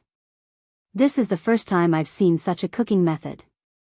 Although the materials used are very simple, I have to say, the food is great. This tableware is also very novel. It's very convenient to make, and it's more flexible than a fork. You're the best human cook I've ever seen. Really, I swear. Frodo, did you come to the northern wasteland to travel? Sulan asked curiously. Of course. Frodo swallowed the meat in his mouth and said, I came here to look for spices. Last time, I met a caravan, and the caravan accidentally got some spices. I bought them to try cooking, and they tasted very good. But when I wanted to buy more, the merchant didn't have any more. In the end, he said that he bought them from someone else. According to that person, they found them in the northern wasteland. So you came to the northern wasteland alone to look for spices?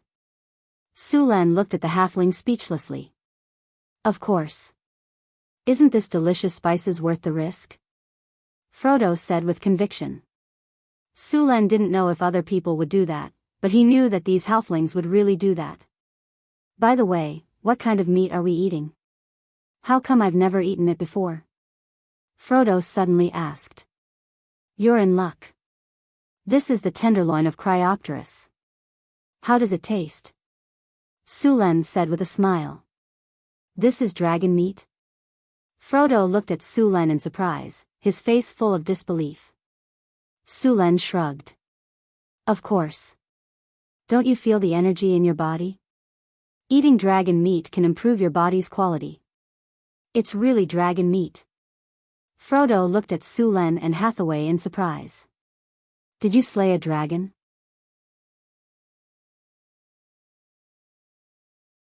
Chapter 121. It's just a Euron. Sulan nodded. Euron is also a dragon. Frodo exclaimed excitedly. His expression was as if he had slain a dragon. I can't believe I'm eating with a dragon slayer. Just thinking about it makes me excited. Can you tell me how you killed that ferocious Cryopteris? Sulan realized that apart from enjoying good food, tobacco, and wine, these halflings were also very talkative. Ever since he came here, he had not stopped talking even when it was time to eat fried tenderloin. Sulan had no choice but to edit out the details of how he had slain the dragon and tell it to Frodo as a story. Frodo was obviously very satisfied with the story. Since Sulan had become a legendary, his appetite had increased again. With the addition of a halfling, the food he had prepared this time was obviously not enough. When he took out another piece of dragon tenderloin, Frodo volunteered to show off the halfling's cooking skills. As the race with the best cooking skills on the continent, Sulen was also very interested in the halfling's cooking skills. He agreed without hesitation. Frodo first took out a few jars and mushrooms from his pocket. "I picked these up in the forest today. I've tasted them, and they taste very good." After adding spring water to the pot, Frodo put the mushrooms and some wild vegetables into the pot to boil the soup. He then carefully opened the jars. The jars were filled with powders made from various spices, some of which he did not recognize. "These are the spices I was talking about. I came to the northern wasteland to look for these spices." Frodo picked up a small jar and opened it. He then carefully poured out a small pile of spices the size of a fingernail. "It's just a small jar. It cost me 500 kinnar. But fortunately, my luck is not bad. Under the protection of the goddess, I finally found these spices. I don't have to worry about not having enough of them in the future." Sulen was also very interested in the spices that fascinated the halfling. As soon as the spices were poured out, Sulen smelled a familiar scent. Wasn't this cumin? It turned out that the halfling had come to the northern wasteland to look for cumin. While Sulen was still in shock, the halfling began to prepare the roast meat. Soon, a rich meat aroma wafted out, and the halfling began to sprinkle various spices evenly on the surface of the loin meat. "All right, have a taste of my cooking." Frodo passed the roasted tenderloin to Sulen. Sulen took it and shared half with Hathaway. Then, Sulen began to taste the halfling's cooking. Sulen had to admit that halflings were really good at cooking. Although the conditions were simple, the tenderloin roasted by Frodo tasted delicious, especially after adding cumin. Sulen ate a few pieces in a row. It could be said that this was the most delicious meal he had ever eaten since he came to this world. It could already be compared to some of the chefs in his previous world. Hathaway's belly bulged. She pouted her red lips, which made Sulen want to take a bite. Frodo was also happy that his food was recognized. After the three of them finished their dinner, they had a bowl of mushroom and vegetable soup. Although they were in the wilderness, the dinner was very sumptuous. After the meal, Sulen opened up another room in the stone room, and the three of them went to rest. After eating Cryopteris meat, Hathaway and Frodo's bodies felt a wave of energy slowly strengthening their physique. Sulen's physique was already very strong, and the Euron meat could no longer increase his physique. However, it could slightly increase his resistance to the cold. As the last wave of energy slowly merged into his body and disappeared, the system's voice rang in his ears. "Congratulations to the host. After the battle with Cryopteris and bathing in the dragon's blood, your resistance to the cold has increased. Finally, after eating Cryopteris meat, your resistance to the cold has reached a critical point. You will be able to adapt to most cold climates, and your resistance to special cold climates has increased. When you are attacked by all ice spells or similar spells, as well as attacks with ice effects, your damage will be reduced by 5 points. You have received the talent, Lesser Ice Resistance." After Sulen received the talent, Lesser Ice Resistance, Hathaway and Frodo received the effect of +2 in strength and +1 in physique. This kind of increase in attributes would only occur when eating the meat for the first time. After eating the meat again, it would at most increase some temporary effects or the talent, Lesser Ice Resistance. There were many restrictions on the increase in attributes of the meat. Other than the fact that it could not be eaten multiple times, if the user's attributes were already very high and exceeded the range of the food, the user could only taste the meat to recover their energy. Hathaway's physique and strength were not high. As a wizard, close combat had always been her weakness. Now, she had consciously trained her close combat ability. The next day, Sulen woke up to a tempting fragrance. He lowered his head and looked at Hathaway in his arms. She was curled up on his chest like a kitten. He then pinched her little face. After a simple wash, he walked out of the stone room. "You're awake. Come and try my secret fresh fish soup," Frodo called out enthusiastically. The Cryopteris meet last night had brought him a lot of benefits. Although halflings were born with great agility, their strength was also not high. When a human reached adulthood, their strength could reach 8 points, but halflings could only reach 6 points. It smells so good. Hathaway, who was still sleepy, immediately woke up after smelling the fish. Beautiful witch, come and try the breakfast prepared by the gourmet Frodo. Frodo took out the cutlery and began to distribute the food. In addition to the delicious fish soup, Frodo also collected some wild fruits and a jar of honey in the wild. It had to be said that halflings really put in a lot of effort to eat. They could eat so much in the wild. The gourmet Frodo's destination was the south of Florence. He even wanted to go to the sea to try some of the local delicacies. Basically, all halfling gourmets would travel around the world. Sulen invited him to his territory as a guest. To be honest, Sulen also wanted this gourmet to teach the chefs in his castle. The chef slaves bought from Cult City were only average.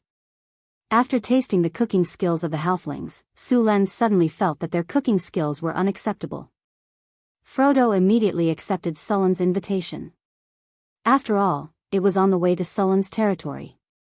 Sulen also said that his territory had just brewed a new kind of wine. It was too tempting for a halfling who loved good wine. Chapter 122. When they resumed their journey, there was one more Frodo in the group. To take care of his short legs, Hathaway used a spell to control a giant antler deer for him to ride. "Thank you, beautiful Madam Hathaway," Frodo said with a smile. Frodo laughed as he rode on the giant horned deer. "Speaking of which, this is my first time riding a giant horned deer. It feels pretty good. At least those weeds can no longer block my eyes. I admit that you guys are very powerful for successfully killing Cryopteris. However, I once did something that you guys would never be able to do." Frodo and Sulen chatted as they talked about the interesting things that happened during his travels. After a while, Frodo could not help but start his daily routine, bragging. These halflings liked to sit down with a pipe in their mouth. They enjoyed smoking while bragging to others. This habit was very similar to Sulen's previous life. "Really, I'm not kidding." Frodo took a deep puff from his pipe and blew out a beautiful smoke ring. He looked very serious and said in a deep voice, "I received a request from a duke to go to a giant dragon's lair to retrieve something for him." At that time, the giant dragon was at least 30 meters long. Its mouth was so big that it could swallow me and this giant antler deer. Its scales were indestructible and its claws were extremely sharp. It could easily crush a rock. As long as it touched me, it could easily tear me into pieces. Frodo held the pipe in his mouth and gestured the giant dragon's claws with his hands. He even acted as if he was still scared. Then, his tone became very serious. The situation at that time was very dangerous. I tried my best to dodge the giant dragon's claws. There were a few times when I was almost killed by it. There is a limit to the strength of a human. However, each person's physique is different. If it were another human or halfling, they would not have been able to hold on for more than 3 minutes. However, facing this kind of danger, I managed to dodge the giant dragon's attack with a slide kick. That big guy with slow reaction did not hit me at all. Instead, I used my short sword to cut open the scales on its leg. He wanted to turn around and attack me, but in the end, I hid in his pile of gold and treasure. This difficult battle lasted for a long time. The narrow cave limited the dragon's flexibility, and in the end, he was fooled by me. After that, I easily took that item and left the dragon's lair. Although Sulen knew that he was talking nonsense, he still found it interesting to listen to his bragging. Even Hathaway, who was sitting in Sulen's arms, was listening to him bragging. With the defensive power of the dragon's scales, the 2 short swords in your hands, it's already not bad to leave a scratch on the scales. What do you think you're holding? Silver Sword of Gith plus 10 divine weapon? Dragons rarely appeared in the human world. There were only a few giant dragons, and the strength of each was more exaggerated than the other. For example, the ancient red dragon, who was the queen of the southern sea, was a ruthless character. She occupied a prosperous shipping route and collected taxes there. All ships passing through here had to pay. The cunning red dragon queen also had an army of monsters under her command. She had firmly controlled the shipping route for 500 or 600 years. Until now, no one dared to kill a dragon. Those who dared to do so would be buried in their graves by now. The red dragon queen was not arrogant and brainless like the average red dragon. Instead, she was very cunning. She was also a magic addict. She liked to study magic and was very accomplished. At least, she was a legendary wizard. As a result, no one dared to provoke her. Imagine a giant dragon with legendary spellcasting ability. Spellcasting by giant dragons was not as troublesome as that of human wizards. Their spells were all instantaneous.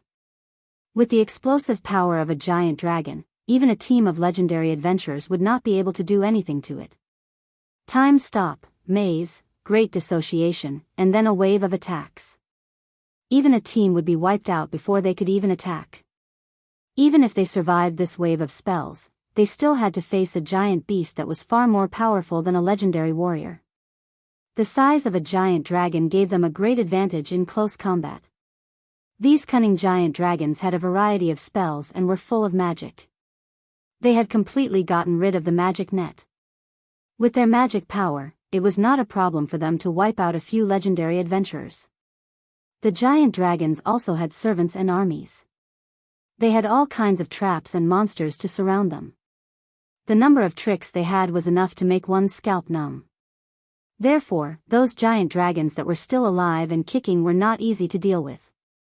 Therefore, the giant dragon that Frodo mentioned was at best a WIRM, one that had the intelligence of a wild beast. It did not have any spell-like abilities, nor could it breathe. It was a WIRM that could only engage in close combat. Sulan did not expose him. With such an interesting halfling around, the journey had become much more interesting. Although Frodo liked to brag, he was not bluffing. He exaggerated his adventures and told Sulan a lot of news from all over the world. The journey back was smooth. After 2 days, Sulan and his team finally returned to his territory. Wow, what's that? After entering his territory, Frodo was attracted by the 4 to 5 kilometers long aqueduct. It was close to 40 meters high and more than 4 kilometers long. It was a very spectacular building in this era. That's the city's water supply system. The water of the city is drawn in by it, Hathaway said proudly. And this building is powered by no magic at all. This is a miracle in the history of architecture, Frodo said as he looked at the aqueduct in surprise. Well, if you want to see it, there will be time in the future. Let's enter the city now, Sulan said as he waved his hand. The aqueduct is spectacular now. You will only know what a miracle is when he starts to build those miraculous buildings. Have you seen the Sky Garden, Arcane Garden? Have you seen the 4 divine beasts altar? Have you seen the observatory? Have you seen the harvest altar? Have you seen the mechanical city? When all these miraculous buildings are built, you will be shocked to death. After entering the city, Frodo was surprised by the cleanliness of the city. It was not an exaggeration to say that this was the cleanest city he had ever seen. There were many rules in the city that he was curious about.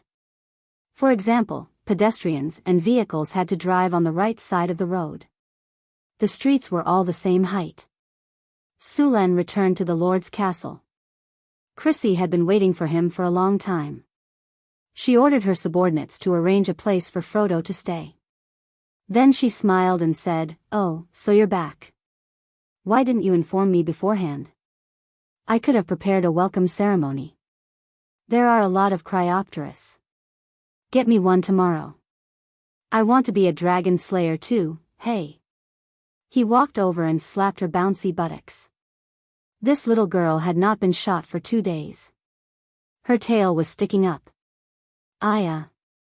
What are you doing? F***CK. Sulan carried Chrissy with one hand and dragged Hathaway with the other to the hot spring. He had been running around for a few days and even fought with the Cryopterus. Although he had the cleansing spell, Sulen still felt more comfortable in the hot spring. Moreover, if he did not use the plasma cannon to teach these two girls a lesson, they would rebel. If he did not use the plasma cannon, they would not be able to sleep tonight.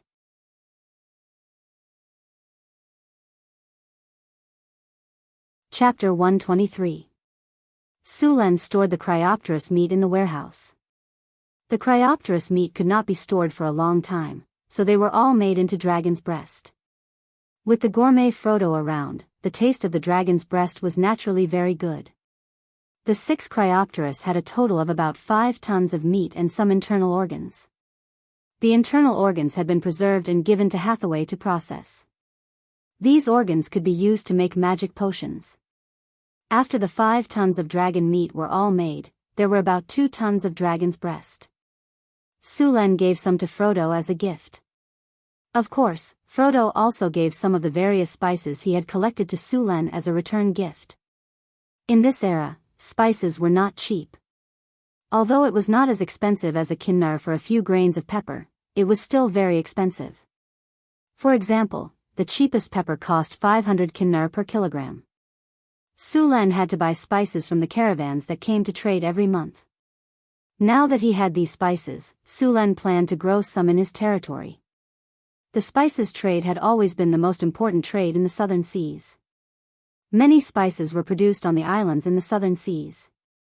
Even if Sulen could grow spices, the scale and quality of the spices would not be as good as the spices in the southern seas. Frodo was very curious about Sulen's territory. It was completely different from the cities he had been to before.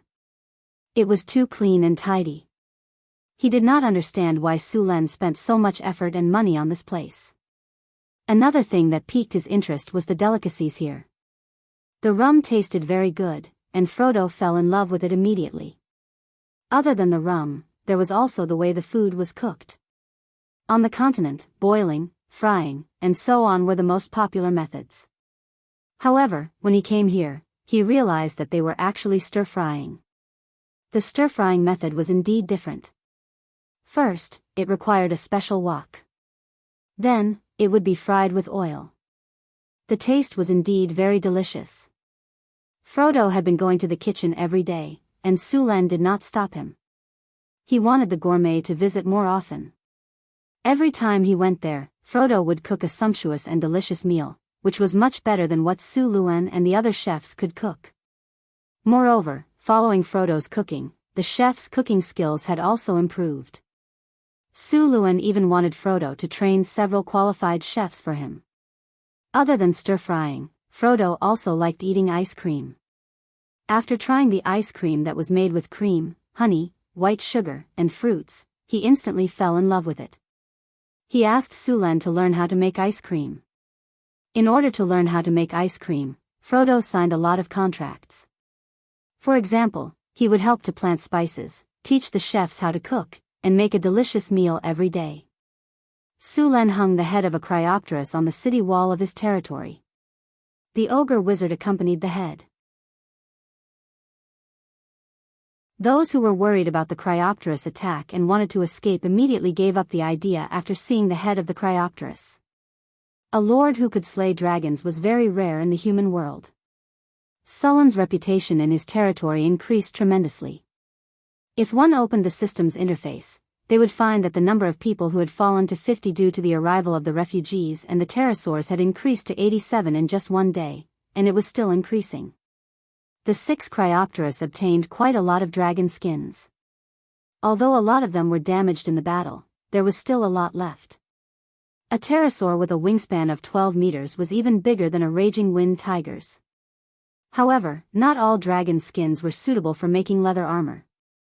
The ones on the wings were more suitable for making blank scrolls. Sulen and Hathaway calculated that they could make at least 110 sets of leather armor from the pterosaur skins. The pterosaur leather armor was tough and had a natural +1 enchantment. If they could find an alchemist to enchant it, they could make a good magic equipment. Other than these, there were also 3 dragon penises. These were good stuff. If they were auctioned in Cult City, the nobles would go crazy for them. If there was a chance, Su Len could prepare an auction to attract more people to his territory. After dealing with these things, Su Len looked at the 13 dragon eggs in his hand. It was not easy to hatch a pterosaur dragon egg. It required a special environment.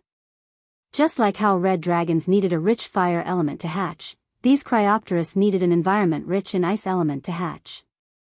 However, even if the environment was suitable, the incubation rate of Cryopteris was not high.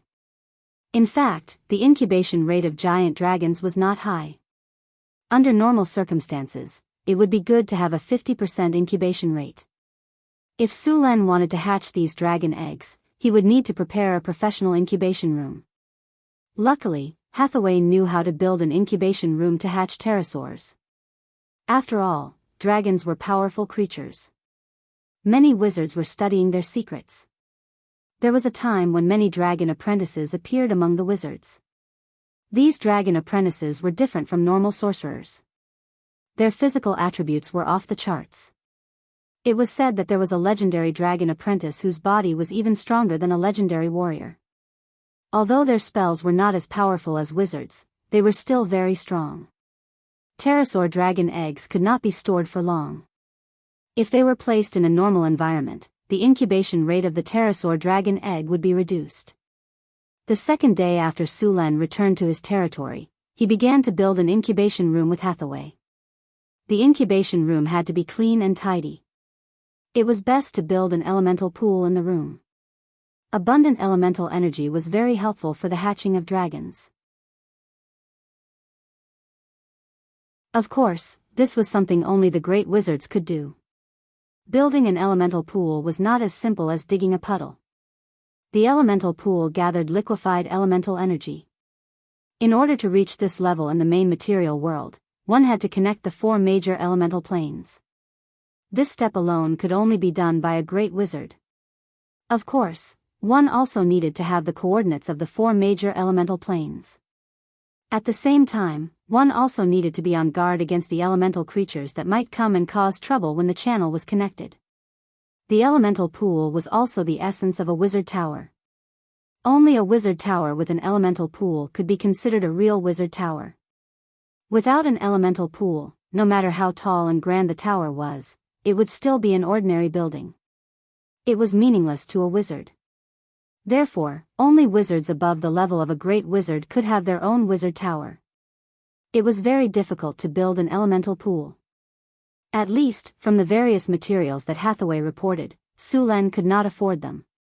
Astral dust, arcane crystals, all kinds of magic gems, arcane dust, runic steel, etc. They were all very expensive.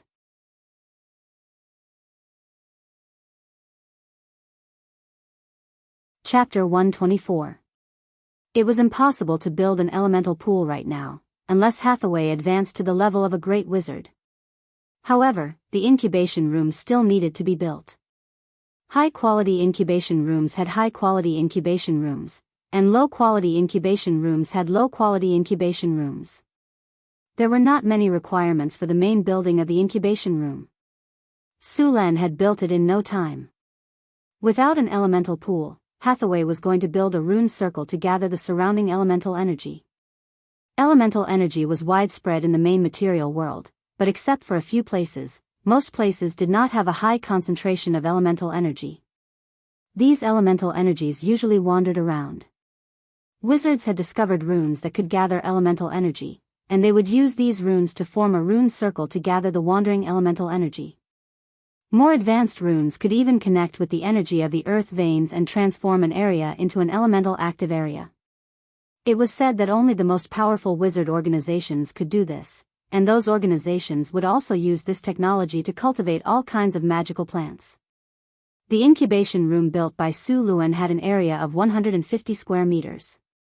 Each ice Quetzalcoatlus egg occupied an area of 10 square meters. In addition to the runic matrices, it was better to put some ice magic stones in the incubation room to hatch the ice Quetzalcoatlus. Hathaway had some cold moon stones in her hand. They were moon-white stones, a kind of low-level magic stone. They felt cold in her hand. Although they were low-level magic stones, they were enough to hatch Cryopteris eggs. After all, it was just a Euron. The incubation room was made of marble, and the floor was made of obsidian. In fact, it would have been better to use obsidian, but Sulan did not have that many obsidian stones.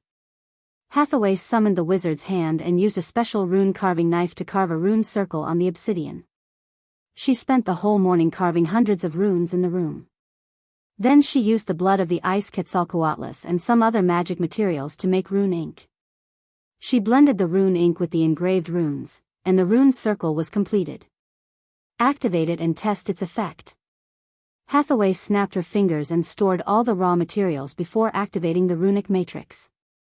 The nodes lit up one by one, and the runic matrix was officially activated. Sulan felt a breeze appear in the room and then disappear. Why isn't it working? Could it have failed? Sulan asked curiously after waiting for a while, but nothing happened. How could I fail? I am an intermediate alchemist. Hathaway retorted. Then why aren't there any changes? Sulan pointed at the incubation room. This is a low-level array. It's normal for it to take effect slowly. Hathaway was a little lacking in confidence. Then, she said indignantly, besides, who asked you to not have high-level materials? It's already very good that I can make this for you. Well, okay. Sulan was a little embarrassed. After all, he couldn't ask for too much if the materials were not good enough. Fortunately, the effects of the runic matrix were still there. After a while, Sulan could clearly feel that the elemental concentration in the incubation room had increased by a lot. Put the Cryopterus eggs in these positions. The elemental energy around them will be poured in. Hathaway placed the Cryopterus eggs in the designated positions one by one, and then activated the runic matrix. The elemental energy around them was converted into aqua-blue ice elemental energy.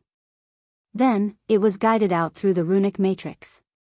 Then, it was transported to the runic matrix in a very gentle manner before it was released slowly.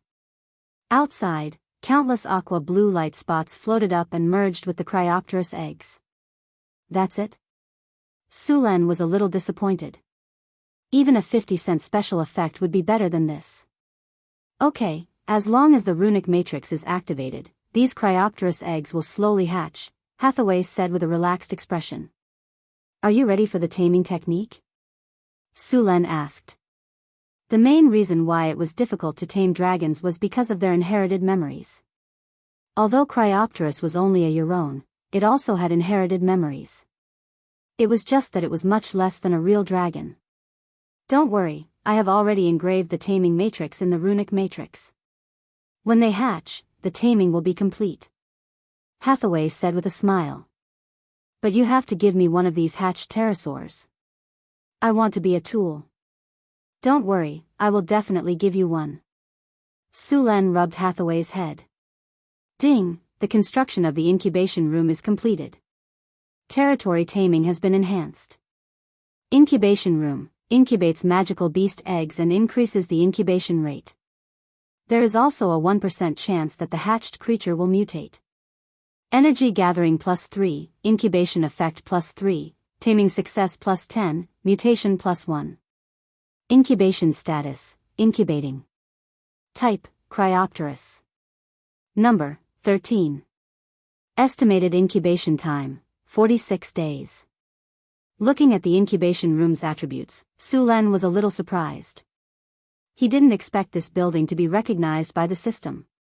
Looking at the attributes of the incubation room, it could even increase the incubation rate. As for the 1% mutation rate, it depended on luck. After placing the Cryopterus eggs, Sulan and Hathaway left the incubation room. They found 2 barbarian warriors and asked them to guard the incubation room and not let anyone else in. Sulan then left with Hathaway. The incubation rate of a dragon egg was generally about 50%. As a subspecies of Cryopterus, it was slightly higher, but it still only had a 60% incubation rate. In fact, the incubation rate of a dragon egg would become obvious after a period of incubation. The stronger the dragon egg, the higher the incubation rate. Dragon eggs that had low vitality or had begun to weaken would not hatch. As their vitality weakened, these dragon eggs would eventually become dead eggs. In fact, even after a Cryopterus was hatched, it would take at least 5 years to grow before it could be used in battle. Cryopterus needed 10 years to reach adulthood. Their lifespan was between 200 and 300 years. It was very difficult to train them to become dragon knights. After all, Sulan didn't have a suitable person to be a dragon knight. The barbarians were more suitable for rushing forward. Humans could do it, but to become a dragon knight, they needed to be at least a knight commander. The drows were quite suitable. They were strong, light, and agile. It was just that the drows didn't trust Sulan yet. Sulan had always been envious of the drows. It was said that the drows were very open and had good figures. They had slim waists, full buttocks, long legs, charming looks, high flexibility, and superb riding skills. Bah, I'm saying that the drows are very suitable to be scouts.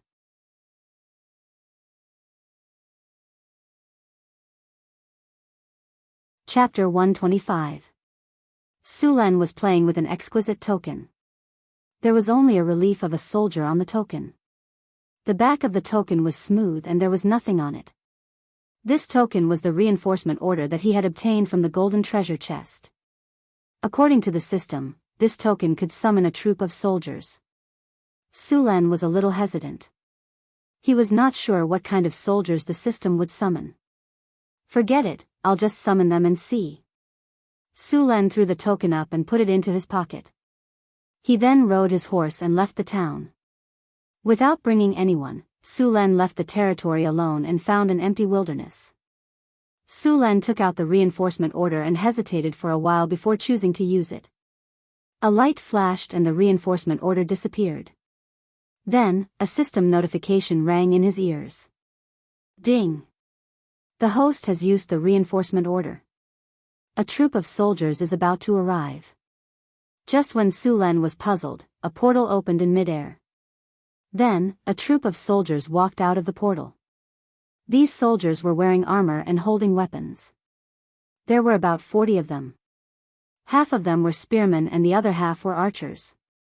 Their equipment looked good. Soon, 2 soldiers who should be the team leaders walked to Sulan and saluted. General, the spearmen and archers have all arrived.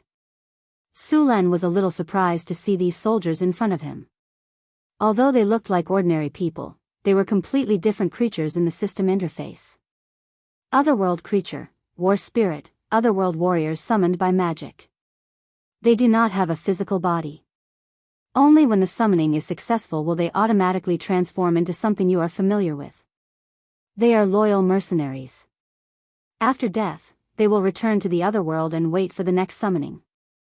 After communicating with these soldiers, Sulan realized that each of these war spirits had their own names and independent thoughts. They were like living humans, but in fact, they were similar to heroic spirits. Although their bodies looked like humans, they were actually made of energy. He opened the system interface and found this team in the military column. Loyalty and morale were both at 80, which was within the normal range. The system's products were really good. The 2 teams of spearmen and archers in front of him were all veterans. The 20 spearmen had all reached the level of elite spearmen, and the captain had reached the level of heavy armored spearmen. The heavy armored spearmen were already at the level of knights. Although they were not as strong as barbarians, they were not afraid of death, which was very scary. Similarly, the group of archers in front of him were all elite longbowmen. The advancement of archers started from recruit archer, then longbowman, elite longbowman, strong longbowman, and finally sharpshooters. As for condor archers, it was a special advancement. The captain of the archer squad was also a knight-ranked archer. Suluan checked the attributes of the spearmen. They were weaker than the barbarians, but they also had the talents of strength, tenacity, and courage. They also had a passive skill, good training, and 3 skills.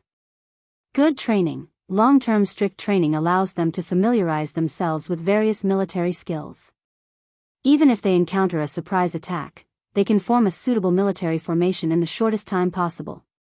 They are disciplined and obedient. They are rare elite soldiers.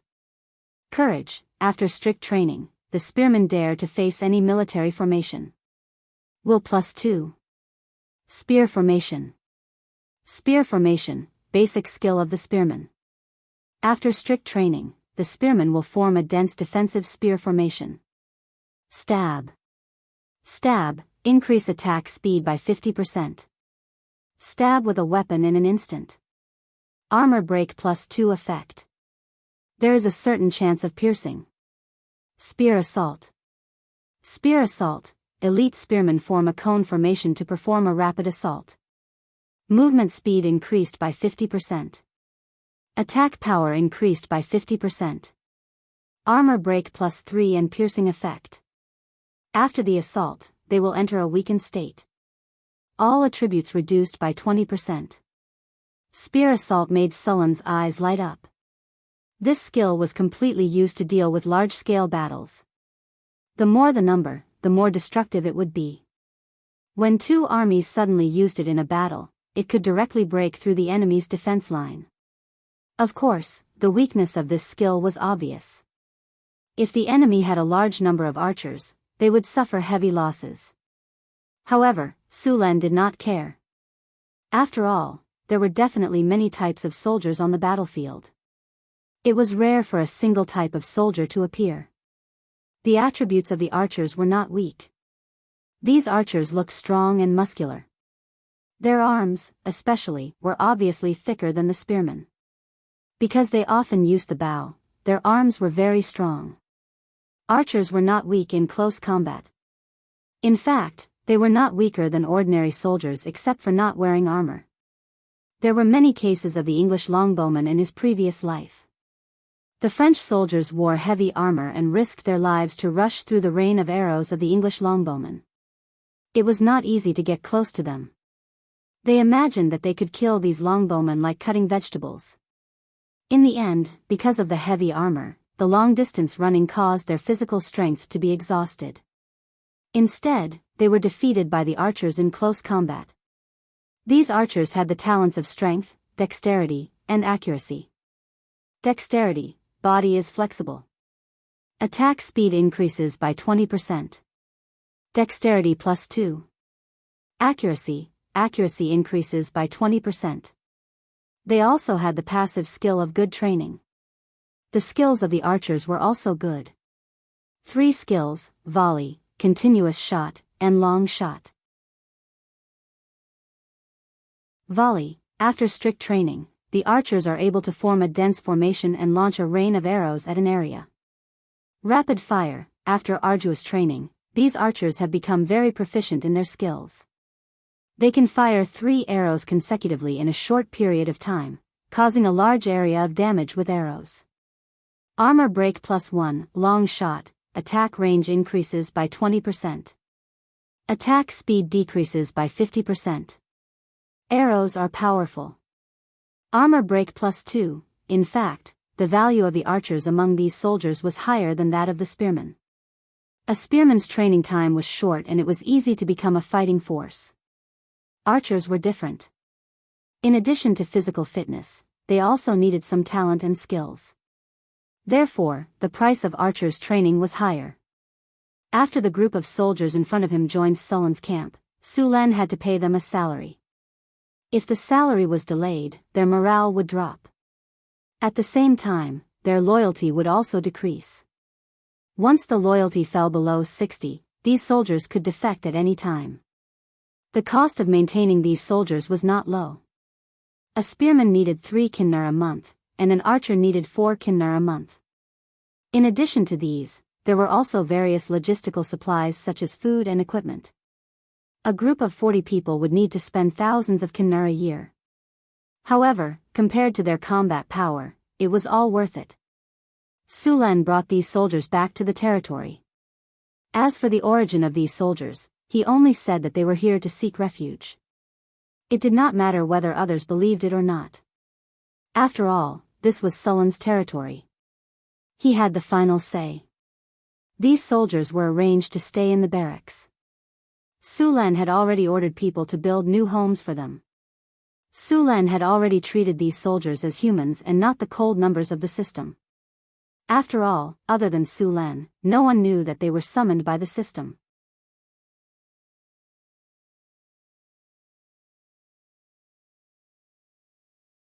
Chapter 126. The military strength of the Northgard castle had changed a lot. There were only 71 barbarian warriors in the beginning, but now, there were a total of 186, including the security team and the new recruits. 30 security team, 40 new recruits, 40 new recruits, and 5 scouts who had just finished their training. Together with the barbarian guards, this was Sullen's military strength. The population of the Northgard castle had exceeded 2,000 people. Of course, 70% of them were Sullen's serfs. Even the refugees had to work for Su Len to survive.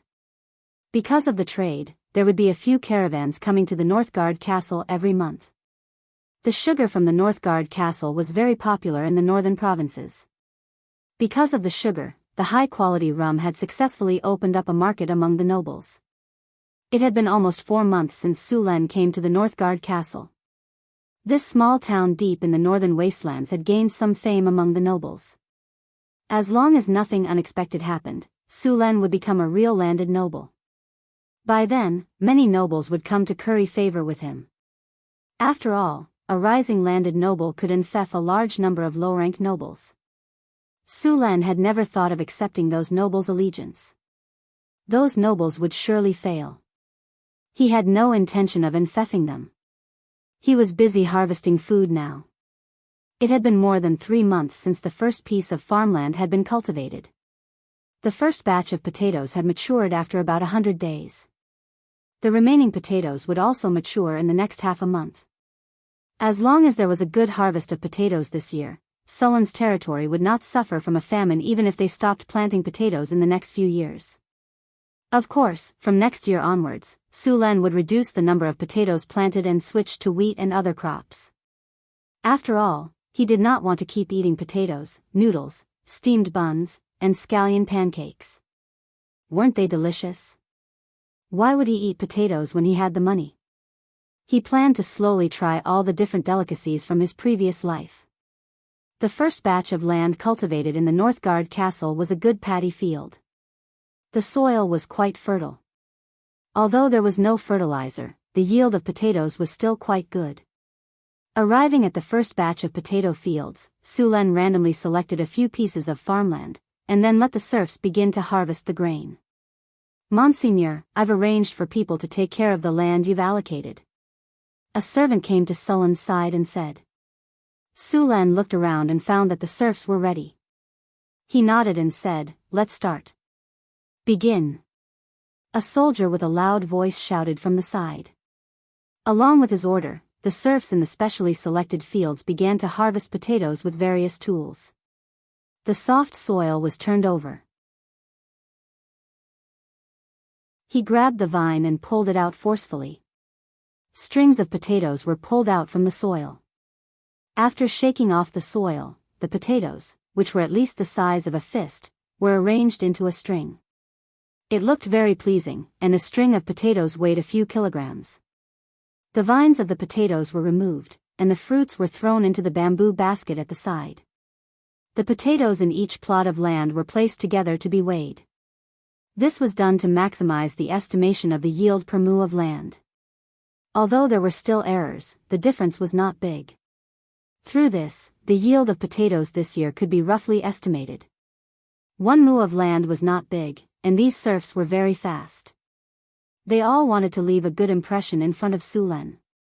As long as Su Len was happy and rewarded them with a few points, they would be able to get their freedom faster and then have their own land. These people were very satisfied. Soon, the potatoes in the vicinity of 1 mu of land were harvested. Su Len asked people to weigh the potatoes. After the soil was sifted off, the potatoes in the baskets were weighed. The potatoes produced in each plot of land were weighed and marked one by one. Potatoes were a crop widely planted in this world. The staple food of most civilians was potatoes. Who asked this crop to be easy to grow and have a high yield? Only a small amount of land would grow crops such as rice and wheat, which were usually used to pay taxes. Moreover, rice and wheat were basically used as daily food by nobles or big merchants. The taxes in this world were not low, because the taxes in various places were set by the lords. The benevolent ones were fine, but the greedy ones would collect all kinds of taxes, such as catching fish in the river, cutting firewood in the mountains, and paying a poll tax every year. In short, all kinds of taxes were collected from clothing, food, housing, and transportation. Every year, when farming, the nobles' land had to be cultivated first before they could plant their own fields. Every week, they had to work for the lords for 3 days. If it were not for potatoes, half of the civilians in this world would have starved to death. About half an hour later, the yield of potatoes in these plots of land was calculated. Among them, the yield of potatoes in the largest plot of land was 303 kilograms, and the yield of potatoes in the smallest plot of land was 254 kilograms. The yield of 200 kilograms was not too high. Because it was a new plot of land, the yield in the first year would be lower. Next year, when there was fertilizer, the yield would be higher. Even with the current yield, the yield of these plots of land was enough to feed tens of thousands of people. Potatoes could be planted 3 times a year, so for a long time, he did not have to worry about food. After the food problem was solved, Su Len could increase the number of people brought in. At least 300,000 mu of land could be cultivated in Northtown Castle, enough to feed 50 to 60,000 people. Right now, only about 10,000 mu of land had been cultivated. He did not want to leave those plots of land empty. Northtown Castle was located in a remote area, but if it were not so remote, it would not be his turn to cultivate this land. It would have been occupied by others long ago, so there was nothing to complain about. If Su Len wanted people, he could only rely on the trade caravans to bring in refugees every time, or buy slaves from Cult City himself. However, both of these methods required a lot of money, and the results were slow. Unless Su Len was confident that he could get a recruitment order every once in a while, this was the best way. As for the drows, Su Len also wanted to recruit them. The drows were also a powerful race, and compared to the obvious shortcomings of the barbarians, the drows had almost no shortcomings. Of course, if they did not believe in the Dark Maiden, Su Len would not have dared to accept them. Except for the drows who believed in the Dark Maiden, in Sullen's opinion, 9 out of 10 drows were mentally ill. They plotted all kinds of schemes and murders every day. If they had the time, they might as well practice their writing skills. So far, Su Len still did not take the initiative to get in touch with the drows. After experiencing the escape and finally settling down, the drows were actually very sensitive and insecure. They had lived in an environment of mutual deception for a long time, which made it difficult for them to trust others. The best way for Su Len now was to express some kindness to them, but not to get too close to them. In fact, Su Len had already treated the drows as meat in his mouth. Those drows who lived in the underworld all year round could not adapt to the environment of the northern wilderness. One could not imagine how cold the winter in the northern wilderness was without experiencing it.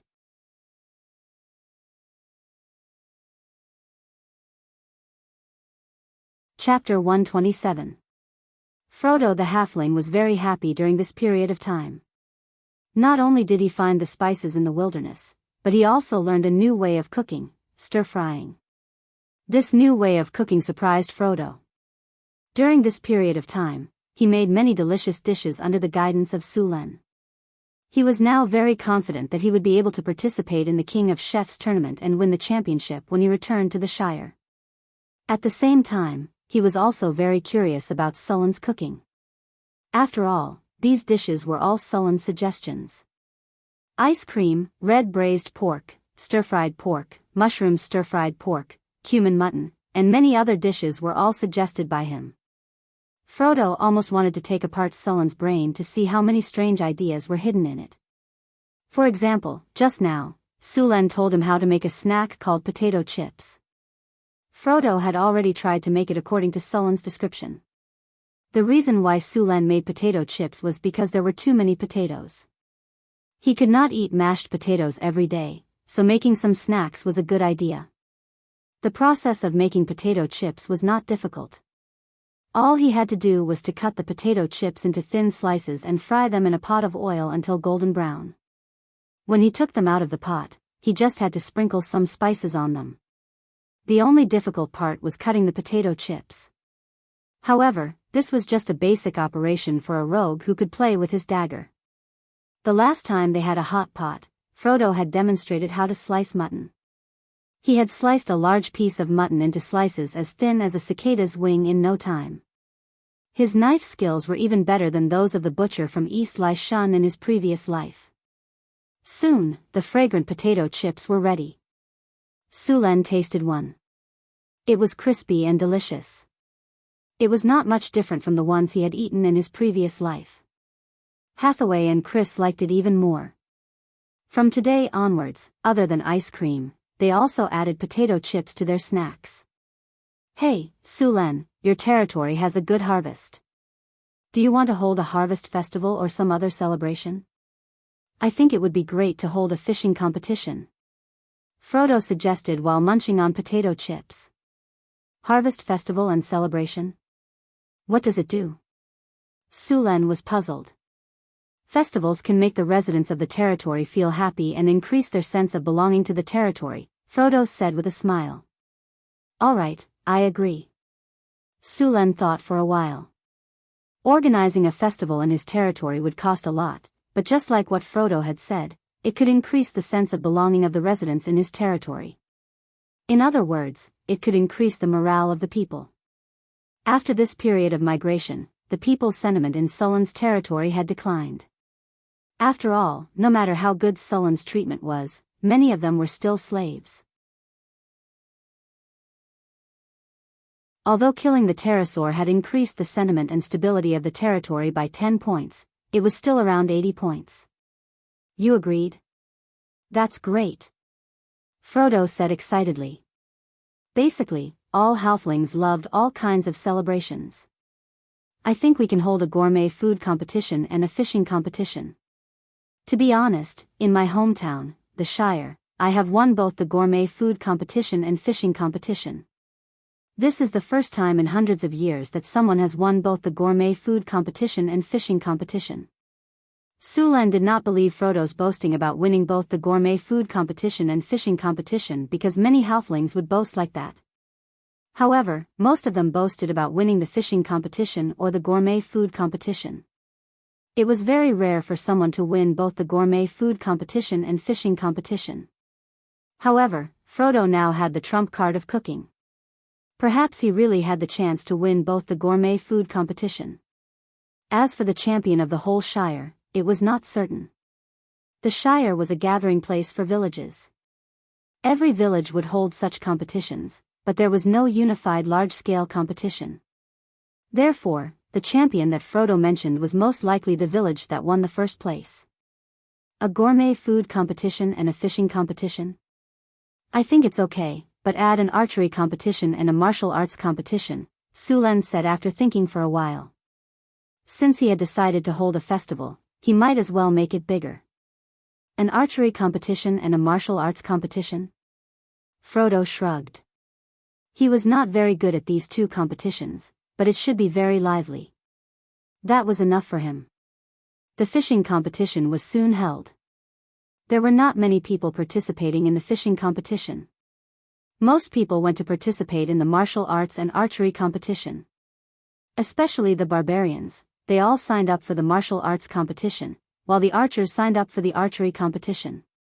Sulen did not participate in these two competitions. After all, if he participated, the others would not be able to have fun. Therefore, he brought Hathaway to participate in the fishing competition. This will make it more festive, Frodo said excitedly. Then, he took out a few pieces of a rod from his pocket and connected them together. In a few seconds, he had assembled a fishing rod. Then, he put the bait on and started fishing. Today, I will show you the skills of the Shire's fishing champion. Sulen also made a fishing rod and went to the side to fish. Beside him was Hathaway. Hathaway also participated in the fishing competition, but she was not interested in it. It was Hathaway's first time fishing, but her luck was unexpectedly good. After a while, her fishing float started to sway. She used her arm to pull it up. Don't rush. The fish is testing the water. If you move, it will run away. Sulen quickly stopped her. You are quite lucky. This fish should be a big one. Really? Then why are we eating the big fish tonight? Hathaway said excitedly. It took the bait. At this moment, Hathaway's fishing rod suddenly dropped. The straight fishing rod was bent into a bow, and the fishing line was pulled tightly. Release the line, release the line, release the line slowly. Sulen instructed from the side. Yes, just like that. Release the line slowly. This will exhaust its strength without breaking the fishing line. Isn't this too troublesome? Hathaway frowned. I got it. She snapped her fingers, and a transparent hand suddenly appeared in the water and lifted the big, lively fish out of the water. Sulen was speechless. This fish is at least 15 pounds. Hathaway said excitedly.